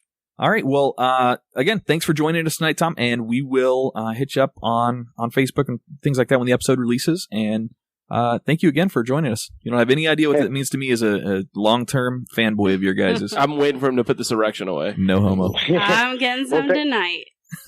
Thank you guys so much. I really appreciate it, and good luck with everything you do. And we'll definitely support you. And feel free to post this all over our BDM page or whatever you want. Oh, that rocks. Thank you Thanks, so man. much, man. Thanks, Have a great Tom. night. Thank you guys. Bring the action. When you have us in the club, you're gonna turn this up. You're gonna turn this up. You're gonna turn this up. Everybody in the club. And welcome back to Living Podcariously. That was an awesome interview. I think that went pretty well with Tom. What do you guys think? I don't know. Is that sock going to be stiff from now on? I mean, shit, dude. You kind of came all over the place there. I am a fanboy. Good Yeah, Lord. that's I'm a big devoted listener to them, plus a bunch of other podcasts, but I do like Tom and Dan. I know who you'll be thinking about tonight when we're together. Oh, yeah. Well, no, to quote one of Tom's saying, it would be, oh, yeah. That's one of his sayings on the show. If you listened, you'd get it. Kind of think. Jesus, put your fucking cock away, man. Holy shit, Why do you Perfect. still have it out? That's what I don't get. And you didn't have to hang a picture of Tom. You were next to wearing you. pants. Where the fuck did they go? It's okay. You can keep them off all night long. You're good with it? I All right. love it. I love cocks. No, that was a good Keep 'em out. interview. So Tom has a really good ability to answer an interview question and carry the question and just have conversation where you have interviews with people that answer yeses and nos and just die with the conversation. He did pretty. I was impressed with that. He was a good interview. Oh, I that's good. bet He you was- were. No, he seemed very down to earth, very cool. Yeah. I enjoyed it. Definitely.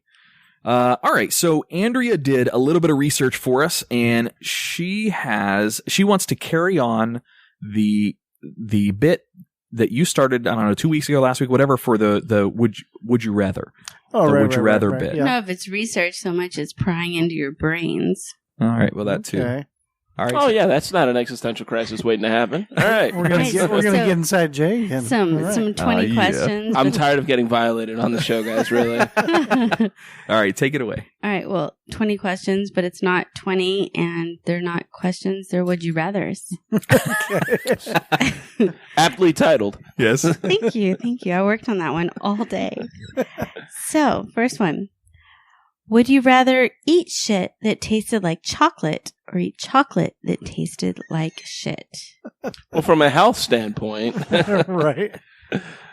I guess I would. Yeah, from a health standpoint, I would rather eat chocolate, yeah. shit flavored chocolate. No, you know what? There's cool. Jelly Bellies. Have you guys know Jelly Bellies? yeah. Jelly bean? Yeah. They actually have these mystery flavors where they look like the normal flavored jelly beans, but you don't know if it'll say when you look at the box, it'll say it's either peach or vomit, Yeah. and you don't know which there's one you're gonna get. Oh, my mic just left me. There's a game you can play, which might be a game that God, the dog just passed out on me. Another game that I'm going to bring to the show because, as you guys know, I'm going to be bringing games Nice. soon to the show, and I may be bringing that one. All right. Deal. I like it. Hang on just a second. Oh, I couldn't figure out what she was doing. She was running across the house to get the Jelly Bean Bellies. Boozled. Oh, she's got him. Yeah. Hey. I was trying to figure out, like, what the hell's going on? Is somebody calling? Yeah, she ran. She's like, oh, I have a reason to bring these got jelly beans Adam out. that for his birthday. Yeah, and we're going to play a game with those one episode coming up. Nice. So personally, I think I would. Now, I got one caveated question, Andrea, to ask. Do I have to know that it's shit, but it tastes like chocolate? It's just a would you rather question. I think I'd rather eat shit that tastes like chocolate and not know. Because, I mean, technically you can digest it. It's just not good for you. So I think I'd rather eat that tastes like chocolate and not know that it's this chocolate. Snickers bar has peanuts in it. Is that corn? Corn? That is disgusting. Ew. candy corn. And I kiss you. Is that lettuce? Ew. All right. Yeah, but it'll taste like chocolate, so you don't know. Yeah, you wouldn't know. It's kimchi. You would know. Oh my God. We went to the Korean place in Cocoa Village. I'm not going to name their name, but Andrea. It's the one. Andrea saw it. She goes, hey, let's go try that. So we go inside and we sit down and I'm fucking starving. And, I ordered their whatever plethora of I food that couldn't comes even out. order it. That I looked at the menu. I was like, no. Kimchi and a kimchi curry and then a kimchi fish. Oh Lord. my All God, it in was little nasty. bowls, If you tons like of Korean food, good on you, but not this boy. I am not into that shit. The beer was good though, Stella. All right. Guys, would you rather reverse one decision you make every day or be able to stop time for 10 seconds every day? Stop time. Only for 10 seconds? 10 seconds.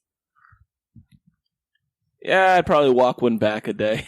Yeah, let's take that one back. Yeah, I think I'd rather do that too, because the 10-second thing. 10 I mean, seconds, though. what do you get out of 10 seconds? Well, you could be at the cash register at some place and stop time for 10 seconds, take all the money out, and start it again and still be standing there. Got to be quick about that though. 10 seconds can, if you're already right there. I think I'd rather take the. As soon as they click it open, it goes cha-ching. Yeah, but then what's going to happen is that it's still going to get caught on surveillance, and then you're going to wish you could walk that choice back. No, time stops. Time stops. Everything the whole world freezes freezes for 10 seconds. No one knows what happens. With Jay and Mai's decision, every day you could go out and do something incredibly risky.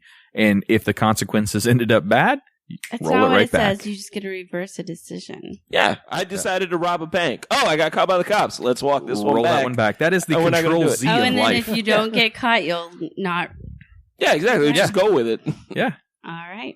I just hopefully that didn't happen the next day that you get caught. No, I'll just do it every day and then walk it back until one day it just doesn't happen. I'm like, hey, all right, there we go. We can keep this one. That's kind of like Groundhog Day. Yeah, basically. I Yeah. like it. I Yeah. like that. I'll make out with Andy McDowell. Punch Bill Murray in the face and just walk it back. I would never punch Bill Murray in the face. That man is a saint. No, would you shoot him if you look like a zombie though? No, hell no. He'd be the coolest zombie. I'd smoke with him. All right, here's a good one. Would you rather fight 100 duck-sized horses or one horse-sized duck? Man, Wait. ducks are fucking vicious as they are. Why do we gotta fight them at all? I know. I always wanted to cuddle It's them. so but violent. I mean, it's basically Shetland ponies is what you're looking at. 100 duck-sized horses. 100 Shetland ponies. That would be adorable. I think I would rather fight 100 duck-sized ponies too. More than one horse-sized duck? Ducks are fucking mean, and Yeah. they got that curly Q dick. Ooh, no. Yeah, no. Duck No. size. Yeah. I've been Duck-sized attacked by regular-sized ducks. I don't need a horse-sized one. I'm good. Agreed. All right. Would you rather run at 100 miles per hour or fly at 10 miles per hour? Fly. Fly. Yeah, Yeah, we'll go with easy. fly.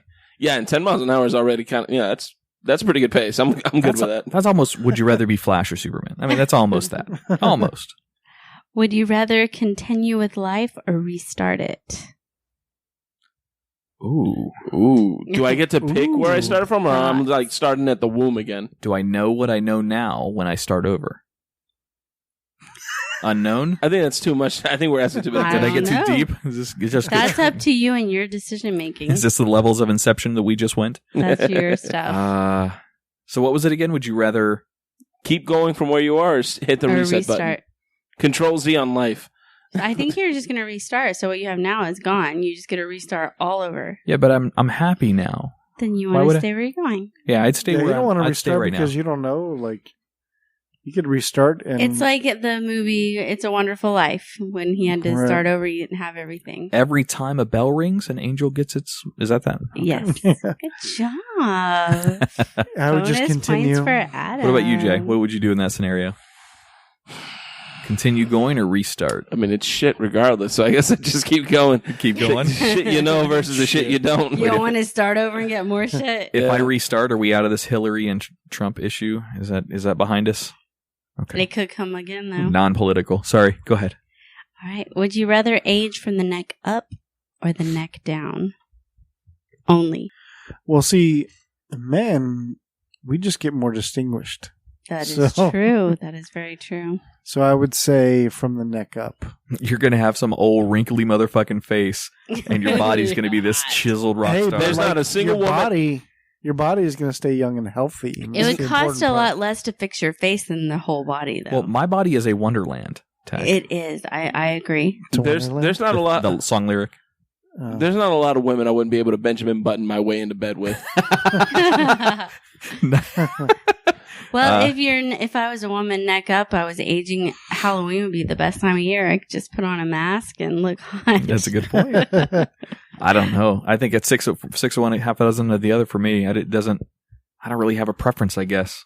Well, okay. Would you rather have a rewind button in your life or a pause button in your life? I feel like this is like the third time that same question's been asked. It's a little different every time. This is an IQ test, psychological profile. That's what this is. Yeah. I would rather have a pause button. And I'll tell you the reason why. I caveat that for back when I was a kid, DuckTales, in one of the episodes, the three little stooges or the three little ducks or whatever the fuck they were, had a clock that could stop and pause time, and they can go and do whatever they wanted to do. I found that so fascinating. Yeah, but was it only for 10 seconds at a time? This one's the pause not 10 button seconds, only though, work right? for 10 seconds? This one's not 10 seconds. Nope. This one's It's unlimited. just a pause button. So you just pause forever? Yeah. So, Tack, would you rather have a rewind button or a pause button in your life? I'm going to stick with like the last time I was asked that and pause. Pause. I love pause. Yeah, I'm still going with the rewind. You like the rewind? Yeah, the same thing For I the said same twice reason? already. Yeah. Yeah, the 10-second rule nixed it for me. The having unlimited pause is even better. I'd just take advantage. I'd be like Zach Morris and say, by the way, like, time out. Love Zach. Nice. All right, this one's a good one. Would you rather have an excellent relationship but terrible sex, or have an awful relationship with incredible sex? Didn't we have this one already? Didn't we talk about this last week? I don't think so. I've got a right hand. So you're going for the good I'm relationship? going for the good relationship.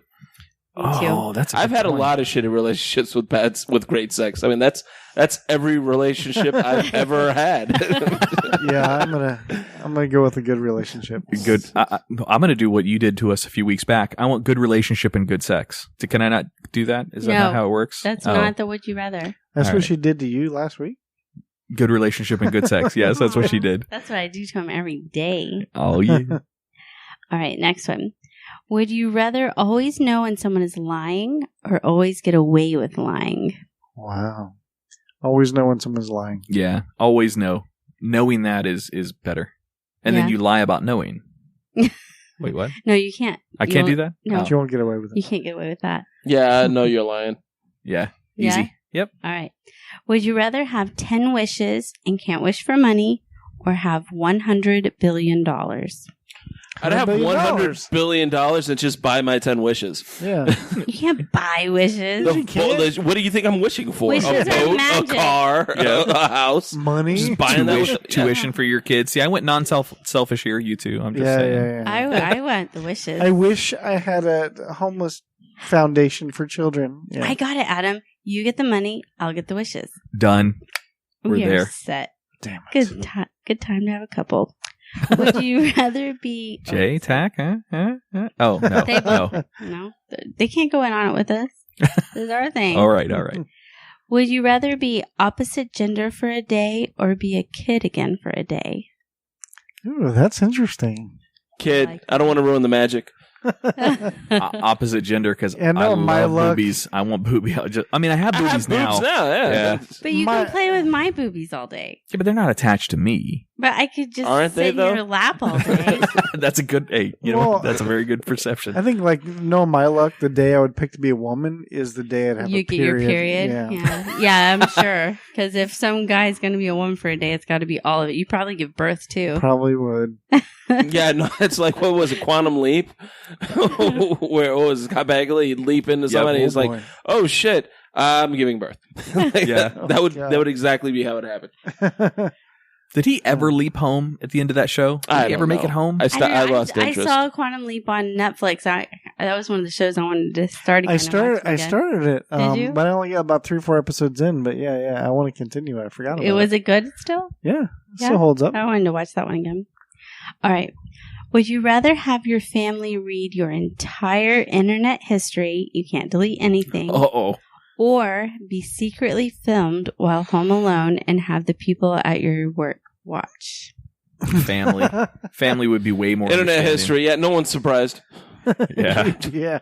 Oh, Internet look, history. more porn. Like that's Jay's family. Wow, he really likes midgets. That's weird. He even corrected himself on a spelling. They prefer little people. I think what I the was about to family would say. be less judging than everyone at work. I would prefer family because the family's still going to love you and forgive you after the atrocities we have two different families. of your the atrocities of my internet porn history compared to my coworkers. It's a good thing I'm not seeing related. what I do with that internet porn history. Yeah, let's watch them add to it. Yeah. It's a good thing I'm not related to you because I do not want to know what your internet history is. Probably not. I think that's some things are left. You know what? The weirdest things on my internet history are what these guys search on their phones when they're over here for the podcasts. All right. Nice try. Continue. Wait, did we get Tack? Did you answer yours? Yeah, I did. What would you say? I didn't hear it. Internet history. Yeah. All right. Clockwise rim jobs, counterclockwise rim jobs. What about when you're south of the equator? Oh, is Does it go the other way? All right, last one. Would you rather be a black man in the southern U.S. in the 1800s or a woman in Afghanistan now? Ooh. Shit. Damn. Well, I don't know if the women are getting beaten or whipped, are they? Yeah. No, they get acid in their face. Yeah, It's pretty much almost the same. Well, if you stay covered up and you don't ever disobey a man, then you'll be fine. You'll live like a good woman. In the 1800s, if you did your job and didn't, That's a good point. Yeah, but that job involved being out in the cotton fields for you like would still at least 14 hours a day. Let's see. That's a tough one.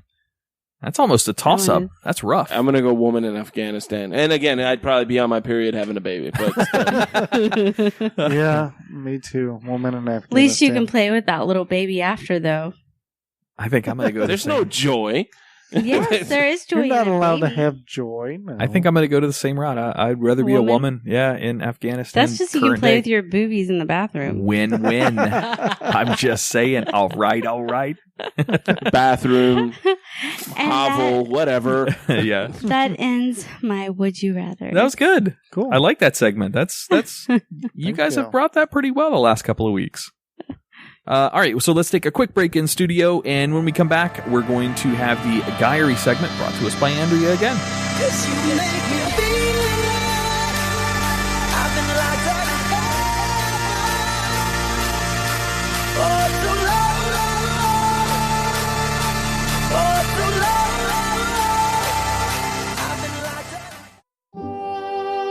Peering into the inner thoughts and expressions of men.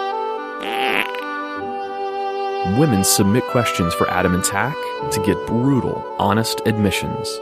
We call this the Diary. Diary? Really? Is that the best we could come up with?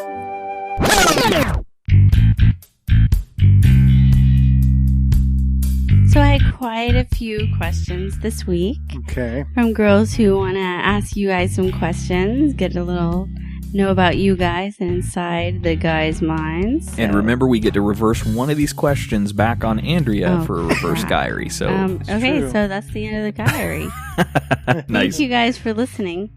So this is supposed to be our unfiltered and honest answers to women's questions, either with their names or they could submit them anonymously as well. They all gave me names this week. This one's from Lydia in Florida. What are the most frustrating fashion choices you face? Frustrating fashion choices? Yes. What? Oh. Is this clean or not? Yeah.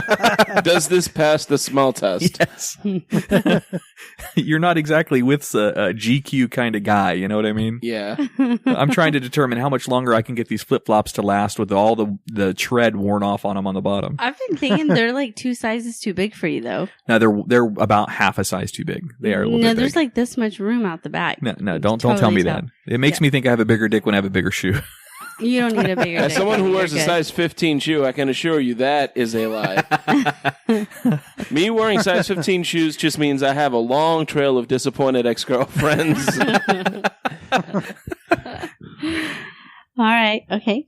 Number 2 is Yeah, we're not reversing that one. Yeah, no, because No? that's No. as an honest answer to Lydia. yes. Yes. As an honest answer to Lydia, really, our What type about of when you're guys don't shopping? in and out as fast as possible. Yeah, if I can make it back home before halftime's over, I've completed my life goal. So how do Yeah. you go look for a shirt or pants or something? Do you go try them on? You know those mannequins that they set up in the stores? They do that for a reason. If a guy sees something that he likes on the mannequin, I want that in my size, please. Yeah, That's But basically. how do you know your sizes? Do you go try it on? How The many only pairs I do do. you I try do. on? I try them. The only thing I try on are What? pants. Yeah, pants, I'll try pants, pants on. yeah. Shirts, I know my size. I almost limit myself to don't try anything on except like a suit. If I'm trying to buy a suit for something, That's I'll because try no, someone yeah, else no, tries suits- it on you. Yeah, no, suits. Right. Yeah, suits a Well, whole other if story. you have a So good have to tailor. try it. Yeah. But shirts and shit like that, I buy it. If it doesn't fit, I either give it to somebody or I just take it back and You swap don't it even out. buy it anymore. I just bring them to you. Yeah, Now, that's one of the true. one of the things that frustrate me when I see other guys do it, people who wear suspenders with a belt. Oh, Yeah. fuck yourself in all your holes. I want nothing to do with you. We call those hipsters. Oh, And I must say, I know on the show I told you guys fanny packs were coming back in. Yeah. Adam and I were at the mall yesterday. Mannequin at one of the stores had a big fanny pack on it. was it a German mannequin? Did he have his family with him? He was headless. This was one of those like skate and surf shops. This was not like a I told you that's how it was back in the day, man. it was That's Hot crazy. Topic. No, it was Skate Zoomies. thing. Zoomies. Right beside Hot Topic. Zoomies and Hot Topic are not sponsors of Lip. No, I'm just kidding. But they do promote fanny packs. Interesting. Hmm. I don't think I'll wear I don't know. I don't want to say I'll They never wear promote No, you fanny won't. packs because they have Did to he- figure out how to get them out of their stock Don't worry, room. honey. You will not wear a fanny pack. I won't did let he? you. it. All right. Did the mannequin wear the fanny pack in the front or the back? It was The on front. its hip on the side. The side. It was a little bit on the side, more towards the front, a little on the side. But it was Gotcha. hanging real low because it's popular to sag. You know. Right. No, it was up there on the hip. It was total fanny So he was pack. carrying low, so it was like he was carrying. It was a female fanny pack. Like Oh. I don't know what the rule is, but if you carry low, it's a girl. If you carry high, it's a boy. That's Something like true. that. Oh, the styles that are coming back. Oh, man. Oh, jeez. As long as All right, tight number rolling 2. jeans doesn't come back, we're good. Oh, it's coming. No, it's not.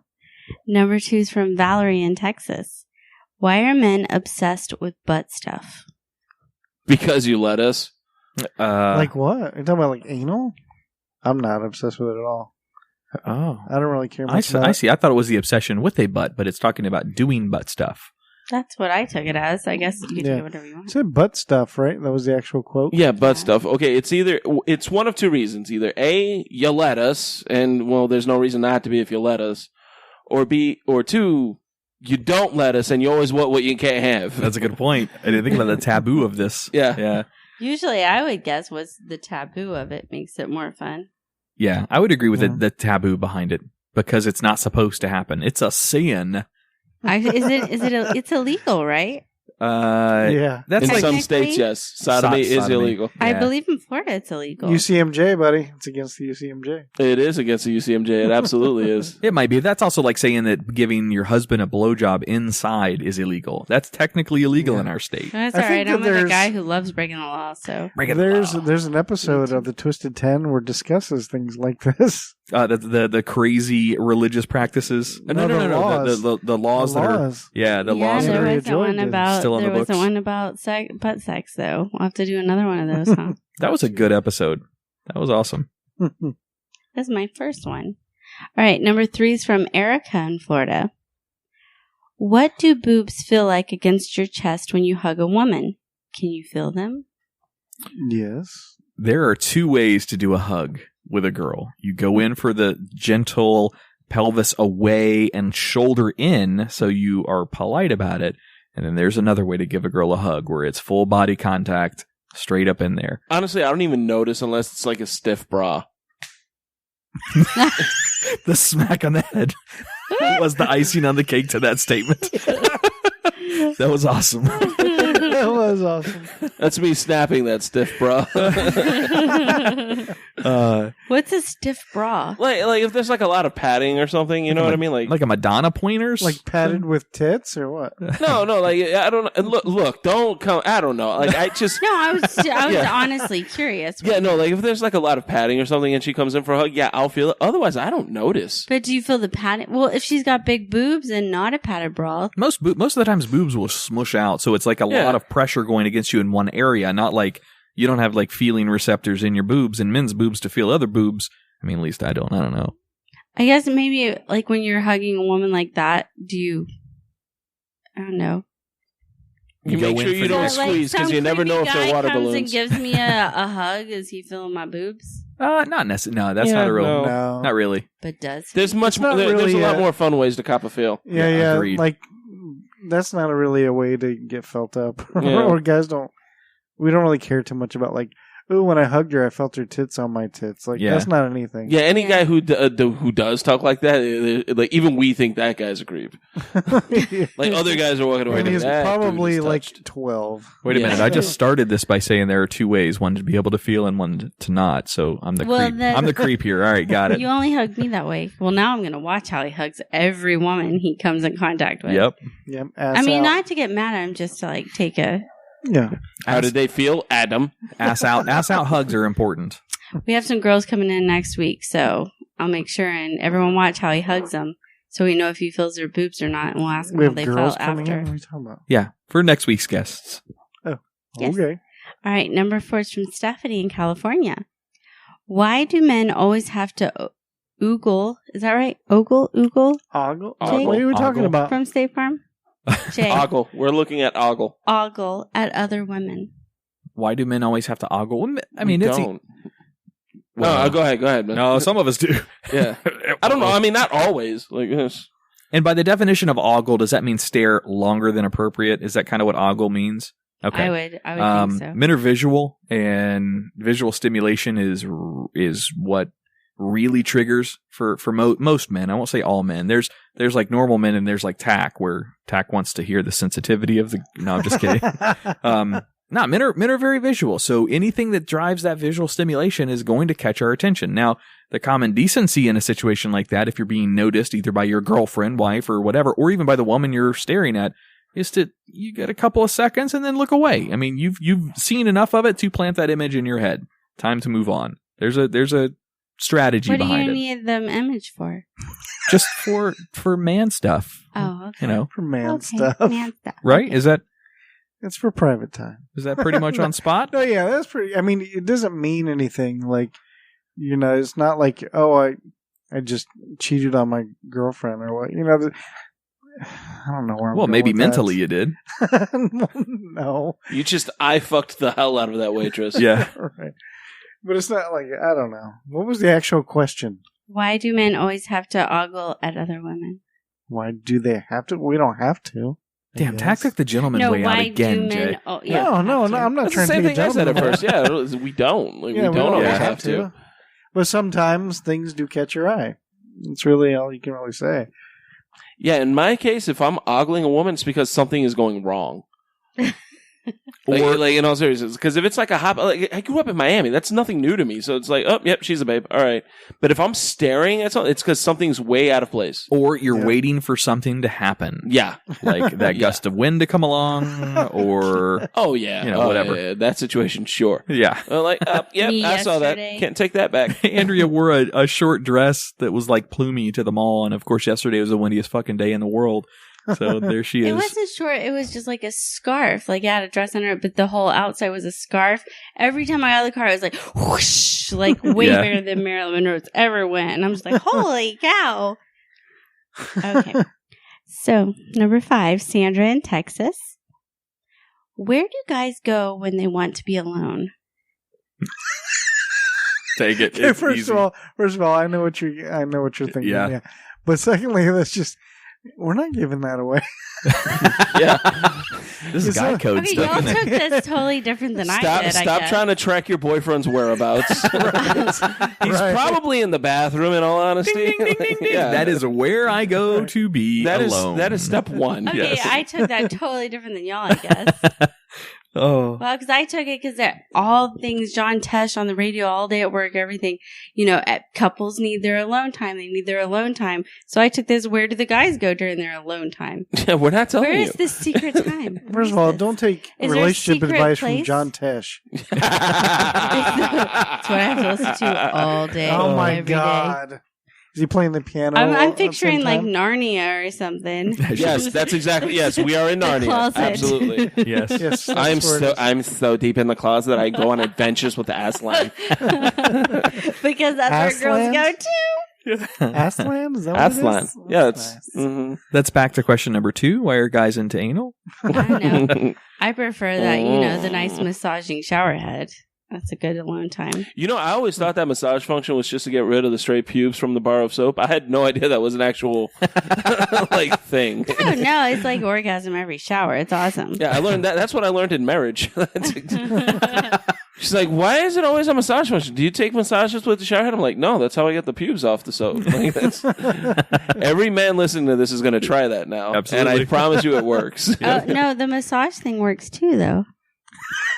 Well, yeah, I know that now. Every woman's going to try Every that. woman knows that. Every already, woman too. has tried that. Yeah. But I also consider a pressure washer. Oh my make sure God. it's clean. Dear God, I mean, woman. 300 PSI. It's not that hard, but you want to clean out your stuff. It's good because it Good cleans Lord. everything good, like cleaning off the pubes. All right, number 6. Emily in Florida wants to know, who in your life always stresses you out, and who do you rely on to help calm you down? Emily in Florida stresses me out. No, I'm kidding. They want like specific names. Like, Yeah, who stresses you No. I out? don't think names, That would just be in general. Mike stresses me out. Do you What? turn to your friends? Do you turn to your family? Oh, me, I turn to my friends. Your friends stress you out? Well, no. Anything can stress me out, whether it's work or there's nobody in particular that stresses me out, but Who stresses you out? There's no role, there's I think. no, Yeah. role. there's Like, no like. Okay, how about what?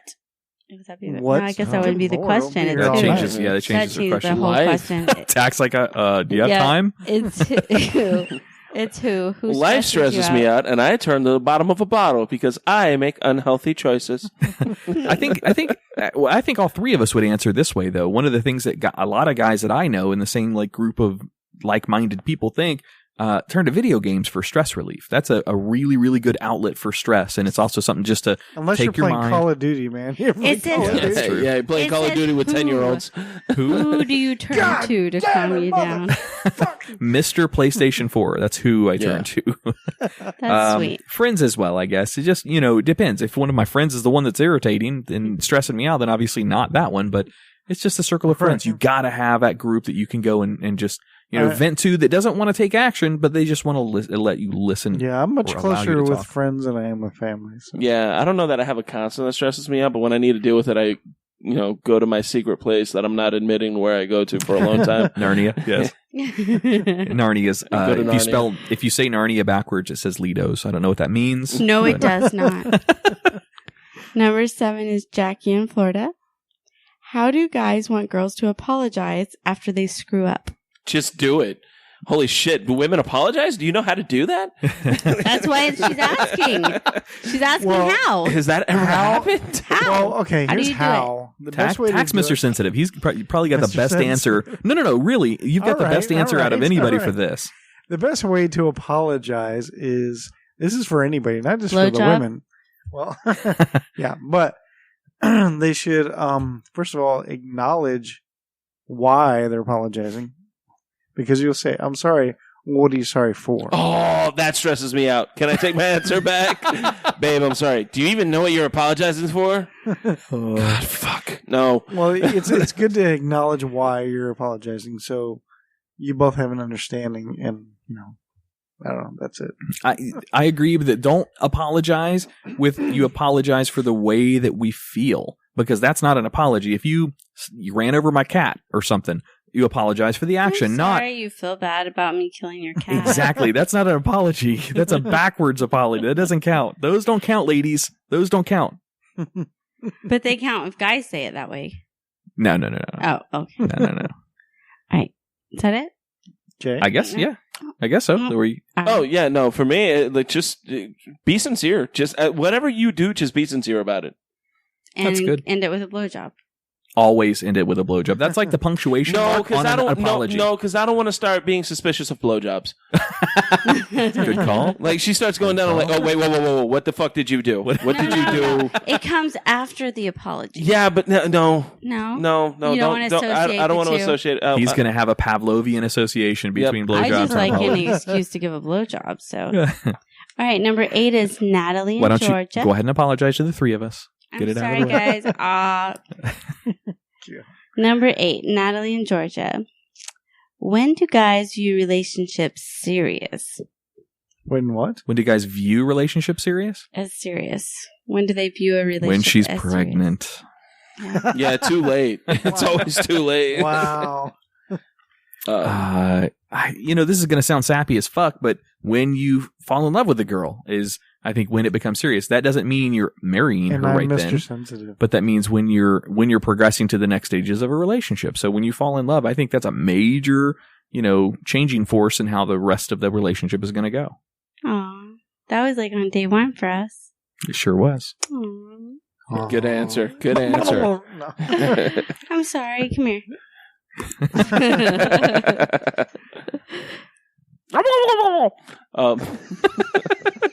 You sound like You're a a turkey. It is close to Thanksgiving. Other guys?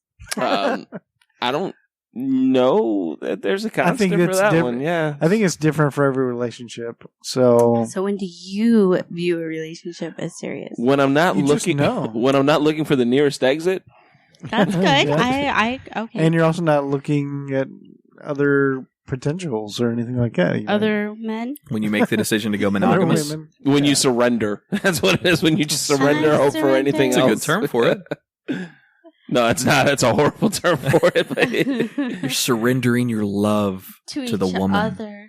oh, that's That's so bad. That's pretty bad. Aw, you're so sweet. You're the new prince now. What? Oh, you lost your title tag. Already? Like, oh. Look how sweet he's being tonight. Does that mean I'm the leper now? well, that's No. because he's still making up No, for we that have a hard on new he had for leopard. Tom all day. Yeah. Yeah, Leopard. I need you. Yeah, Jay had a spot on. I need to make sure you know I love you and not Tom from Tom and Dan. No, it's because he's still thinking about Tom. That's why he's still in that romantic. You can see that little glow on him. Oh, That's okay as long as he's looking at me. I don't think it's me. oh yeah. Number 9 is Shirley from Wisconsin. What up, Eau Claire? That's a town in Wisconsin. Oh, the okay, city in gotcha. Wisconsin. Sorry. I assumed it was either that or a saying from Wisconsin. I thought it was like a kind of cheese, maybe. No, it's Shirley. Shirley from Wisconsin. Why does my man refuse to watch my shows because they're girly, even though I sit through South Park with him? No one's putting a gun to your head to sit through South Park. Right. Maybe if you put a gun in his head to sit through the Kardashians, he'd fucking do it. Or whatever OC show that Well, she's I mean, watching. she's sitting and watching his. Shouldn't he? Is he making her? It's something nice to do for the other person. It's something. What something nice to do isn't making me sit through the Kardashians. That's something that's nice to do. I see the disconnection here. She is sitting with him during his show because she wants to spend the time with him. His interest, he appreciates the time, but his interest is not in the time spending, but it's in the show that's being consumed. So he has zero interest in watching any of the girl shows that she's into, but he appreciates her company during one of his shows. Does she like South Park? That's the What other if one. she watched That's a good her? call. What if she watched her girly show naked while masturbating? Would he sit with her? Well, then she's not watching the girly show. Then he's not watching the girly show. He's watching her. But he's sitting with her, right? Doing something, that's for sure. Time spent together. Why can't you just watch Supernatural and get horny like every other chick? Why don't they watch their separate shows and then find some shows they have in common Yeah. and watch those together? To be honest with you, you don't want him watching your girly shows with you because all he's going to do is pick it apart and complain. It's going Yeah. to take all the fun out of it for you. Adam and I were flipping through shows, and I'm like, "Oh, I don't know what it was, Jane the Virgin. Oh, I love that show." And he was like, "Oh," and I was like, "Oh no, you wouldn't like that one." Yeah, Nope, she's nope. figured out my habits at this Don't even point. need you to watch that. That's a girl show, and it's nice to have your girl time to sit and watch your girl shows. Yeah, guys are analytical. Usually, guys are very analytical and very logical when it comes to stuff like that on TV. And although I must say, yesterday on Sunday, I was sitting there and I watched 2 girly movies. One, he was still asleep. The next one, he came down. I was watching, was it Failure to Launch? He kept coming in and sitting down. What are you doing? I got a reputation to uphold here. Oh, I mean, never mind. He kept It's coming not in and much like, of a can we reputation, turn this True. shit off? That He movie's liked funny. it. I like that movie. It It's is funny. good. Tag I plays already right into it. said, no, and I was watching, was it 10 Things About You? 10 Things I Hate About You? Yeah. I was like, well, Tag likes this movie. Yeah. It's a good movie. It's like, I should go over to Tag's house. He'll watch them with me. Yeah. Did you guys? I watched The Intern today. You guys seen that one? Oh, is that the one Yes, with I did. De Niro? Yeah, Yeah, maybe yeah, like yeah. I haven't 3 seen it months yet. ago. I did. I watched pretty it good. actually when you guys started this show again. When you guys were in the old house and y'all were before I come on. Yeah. I watched that when y'all were recording. Oh. It was good. Hmm. I liked it. Yeah, I liked it. It was pretty good. All right, number 10 is from Annette in Florida. When my boyfriend... Wait. Did we already go to it's on 10? Mutes. Yep. Oh, Mhm. crap. I made All through right. these quick. Hey. When my boyfriend invites me out with his friends, how do I know if he wants me to come or if he's just being nice? He invited you out. Yeah, he didn't Yeah. say I'm going out. Stop reading into it. Yeah. Once again, there is no hidden agenda. There is no malicious intent. He asked you out. Stop it. overanalyzing. There isn't anything Yeah. else. You know, these girls are going to get honest answers out of guys. So Yeah. that is, unless there's some other nefarious activity going on, then he's Yeah, just you going. gotta Yeah. And if there Elaborate is, he's more. not inviting you. Like, that's... Yeah. Well, there you go. There's no cryptic code anywhere. You can come, but it's going to be really boring. So I don't know if you'd like it. So you should probably do something with friends, but you can come if you want. Well, then that just means he's going to do something that he wants to do that he knows you won't like. That's all that means. yeah, have an affair. Well, now I was thinking like go play Oh. video games at a friend's house or something. Oh, okay. But I mean, fucking See another how- girl is an option there too. I see how women see that versus how men see that. I got it. I see it. Yeah, that was a good example. Yeah, that was. This one's from Christy in Georgia. Another Georgia. We had a lot of emails this week for the Guyry. That's why I said in the first place. It's because it's getting interesting. They want to know. Do you guys ever get distracted with things like their to-do list during sex? During sex? No, No. the last thing I'm thinking about is like dishes and having to get oil Because changed in my girls do it car. all the time. Well, I don't know. Yeah, I mean, I'm about to wax that ass, maybe, but that's about... Well, I don't know. It. Are you trying to prevent something from erupting? Oh, I got Oh, yeah. Then yeah. you might go I through gotcha, a maybe. mental checklist in your head of dead puppies. Oprah Winfrey on a cold day. Do you always go to dead puppies? It's the easiest one. I saw How it in do a you think movie. that- Not for everyone. Speak for yourself. What exactly are you thinking about these dead puppies doing? No, I wasn't. I don't Well, actually they're not think about doing dead shit. puppies. They're dead. Yeah. So what do you actually think about? I guess I really don't know. There's not a That's a lot of hard blood question. going up to the top head at that time. Yeah, I don't know. Next time When I'm you're trying. trying to This is distract an yourself. experiment we need to try. Next time we're having sex and I need to train myself to not get to that point. Ask me what I'm thinking about. Are you really just thinking about don't come, don't come, don't come? Usually, don't yeah. come, don't Yeah, come. usually it's just trying to control your heart rate and yeah. That doesn't work good. All right, number 12. Yeah, you This- got to work on that, Adam. This one's from Betsy in Florida. I hate spending time with my family, but he is close to his. Can I say no when he invites me to hang out with them? Wait, say it again now?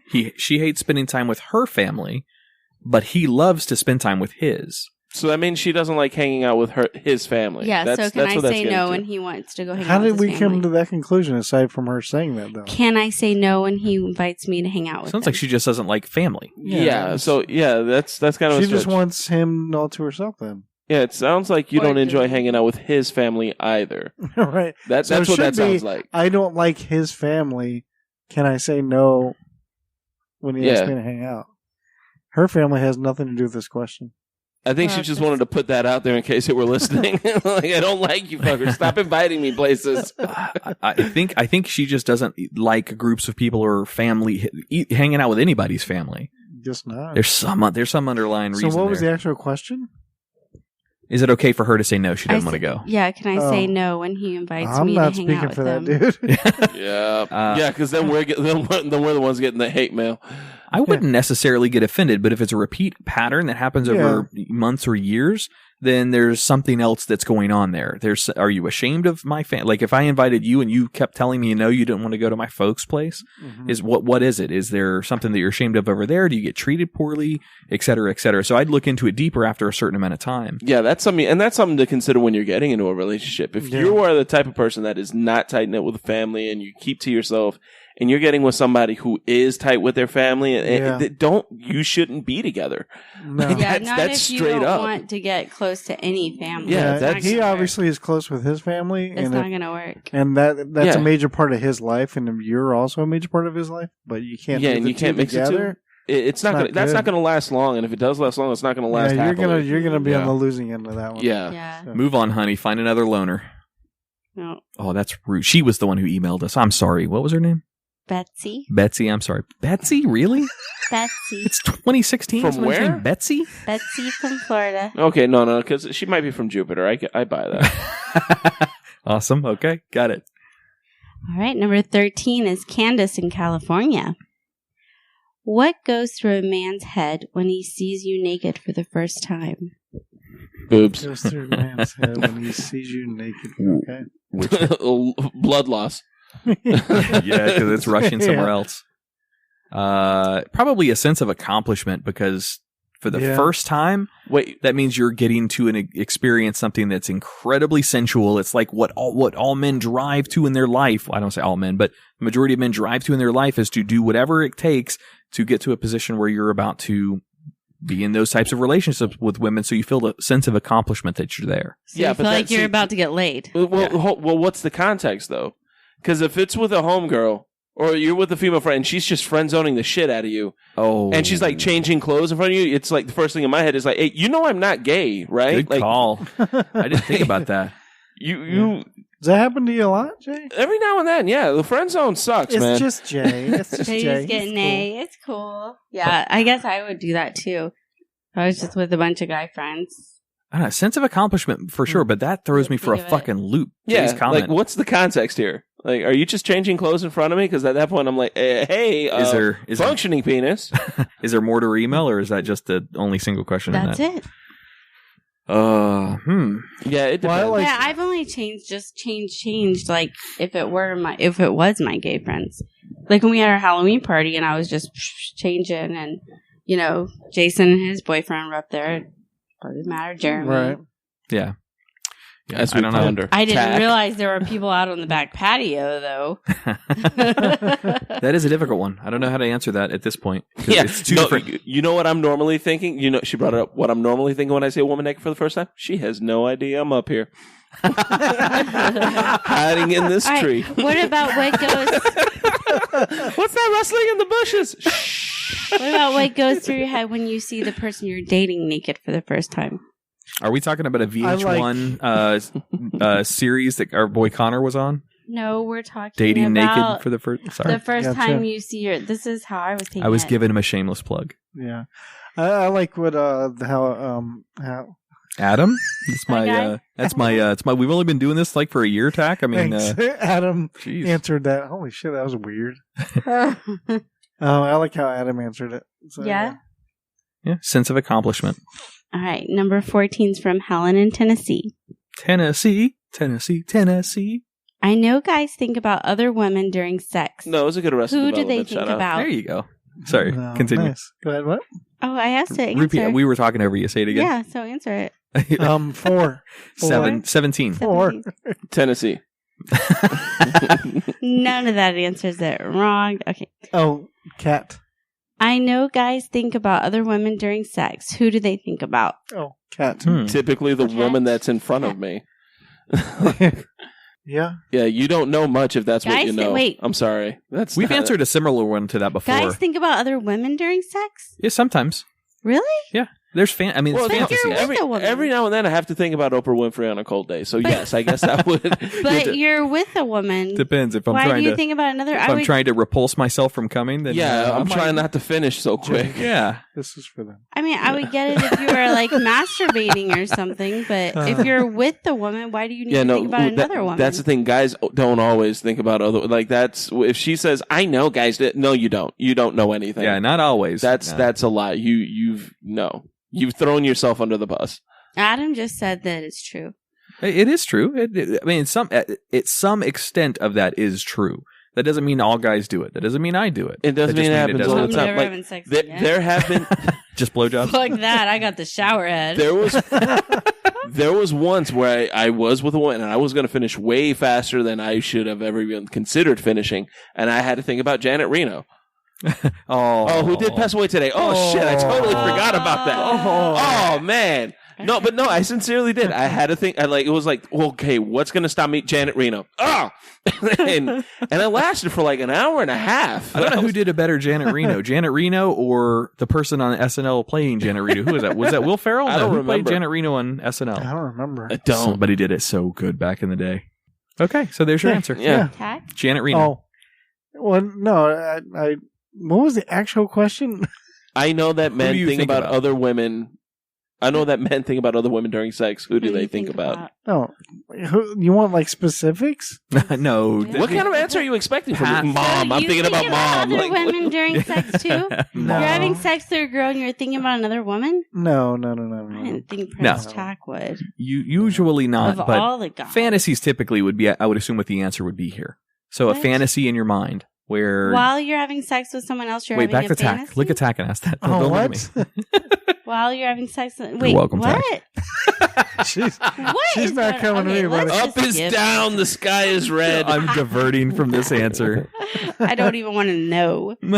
Tack. You need a shovel there, buddy. Yeah, no kidding. Yeah, big one. What? So what women are you thinking about? I didn't even know they did it. I'm no, so we confused. not all guys do that. No, Not Prince Tack. no, not Prince I didn't Tack. think so. All right, number 15 is from Alice in Alabama. Should I do it? Do it. This one's from Alice in Alabama. Who do guys go for? Wait. Who do guys go to for advice when they're upset about something in their relationship? Friends. Either your close friends who you can tell anything to, Or the girl they Or- were fantasized about during sex with their girlfriend? or We don't normally know that woman. Oh. Depends on your relationship. Yeah, agreed. It depends on your relationship with your dad, but dads are a really good answer there. No. I Never love done my that dad. before. Friends. Close friends. Yeah, I don't really know. I don't think I do. I think that's my problem. I think Does therapist count? AA, I guess. Like I don't- Every I don't answer know. counts. There are no wrong answers. I go to my sponsor. Sounds like That's there what I is, go to. though. Yeah. No, no wrong answers. It's the guyary. You can't have a wrong answer in a guyary. You can't. I can. Yeah. Yeah. You can't either. Yes. You're good. Yeah, that's you Fine. don't. That is a trick. During the show, there is no wrong answer. The guy- That is a trick. That's like go ahead and buy that motorcycle. That is a trick. The No. Guyry is being renamed to Trap Adam segment. Just kidding. It's a trap. It's a trap. It's an elaborate You guys are ruse. being unfair by saying that. I don't write the questions. All right, number 16 is Rebecca in Florida. One of my guy friends moved in with his girlfriend, but told me he can't see himself marrying her. Why would a man do that? I don't know. That doesn't make sense to me. Yeah, that. Why just would you seems take like- that step to move in if you're not going to? Maybe you wanted someone to cook and clean for him? No, that's pathetic. Yeah, that's like an abuse there. You shouldn't lead a woman on like that. I would like to No. know their ages. Yeah, I mean, like, Yeah, that's Probably a good point. 24. yeah, I mean, like, I'm the type. I don't really believe. I'm not into marriage. You know what I like in the traditional sense, like, you know, going to the city hall and getting the marriage documents and then going. I don't believe if I'm going to spend the rest of my life with you, I don't need to take you to a church or to paper. I'm just going to prove that by spending the rest of my life with you.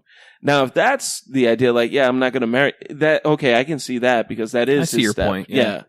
But if it's one of those, like, yeah, I don't see myself spending the rest of my life with her and I'm going to move in with her anyway, it seems like you're just taking advantage of only paying Yeah. half the rent. Yeah, he's trying Yeah. to get it. Yeah. He wants a He wants roommate that he someone can to- have sex with. Yeah.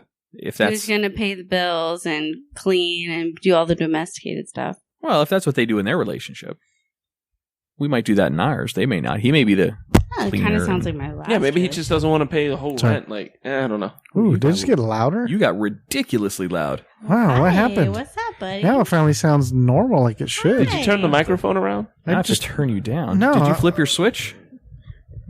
He's been speaking into the microphone while Well, it's you know off. what, Tech? That was the end of the show. Oh, well, that's unfortunate. That I'm was gonna the turn you end. down now. Wow, that's. I don't know what happened there, but I thought I sounded like shit. And Yeah, you did all of a sound sudden, muffled. Click. It didn't sound like shit. It just sounded a little bit muffled. You're going to come through just fine. But now I got to balance you back down. I wonder why you were up louder this time than normal. Huh? Are you that was sure you weird. didn't just flip your little switch I on may there? have. All I was doing was just I just turned it a little bit this way to. Now that all that is just the. You know what you might have done is finally I have to connected go pee. the bottom of it. Okay, Oh. okay. Let's finish. That was the end.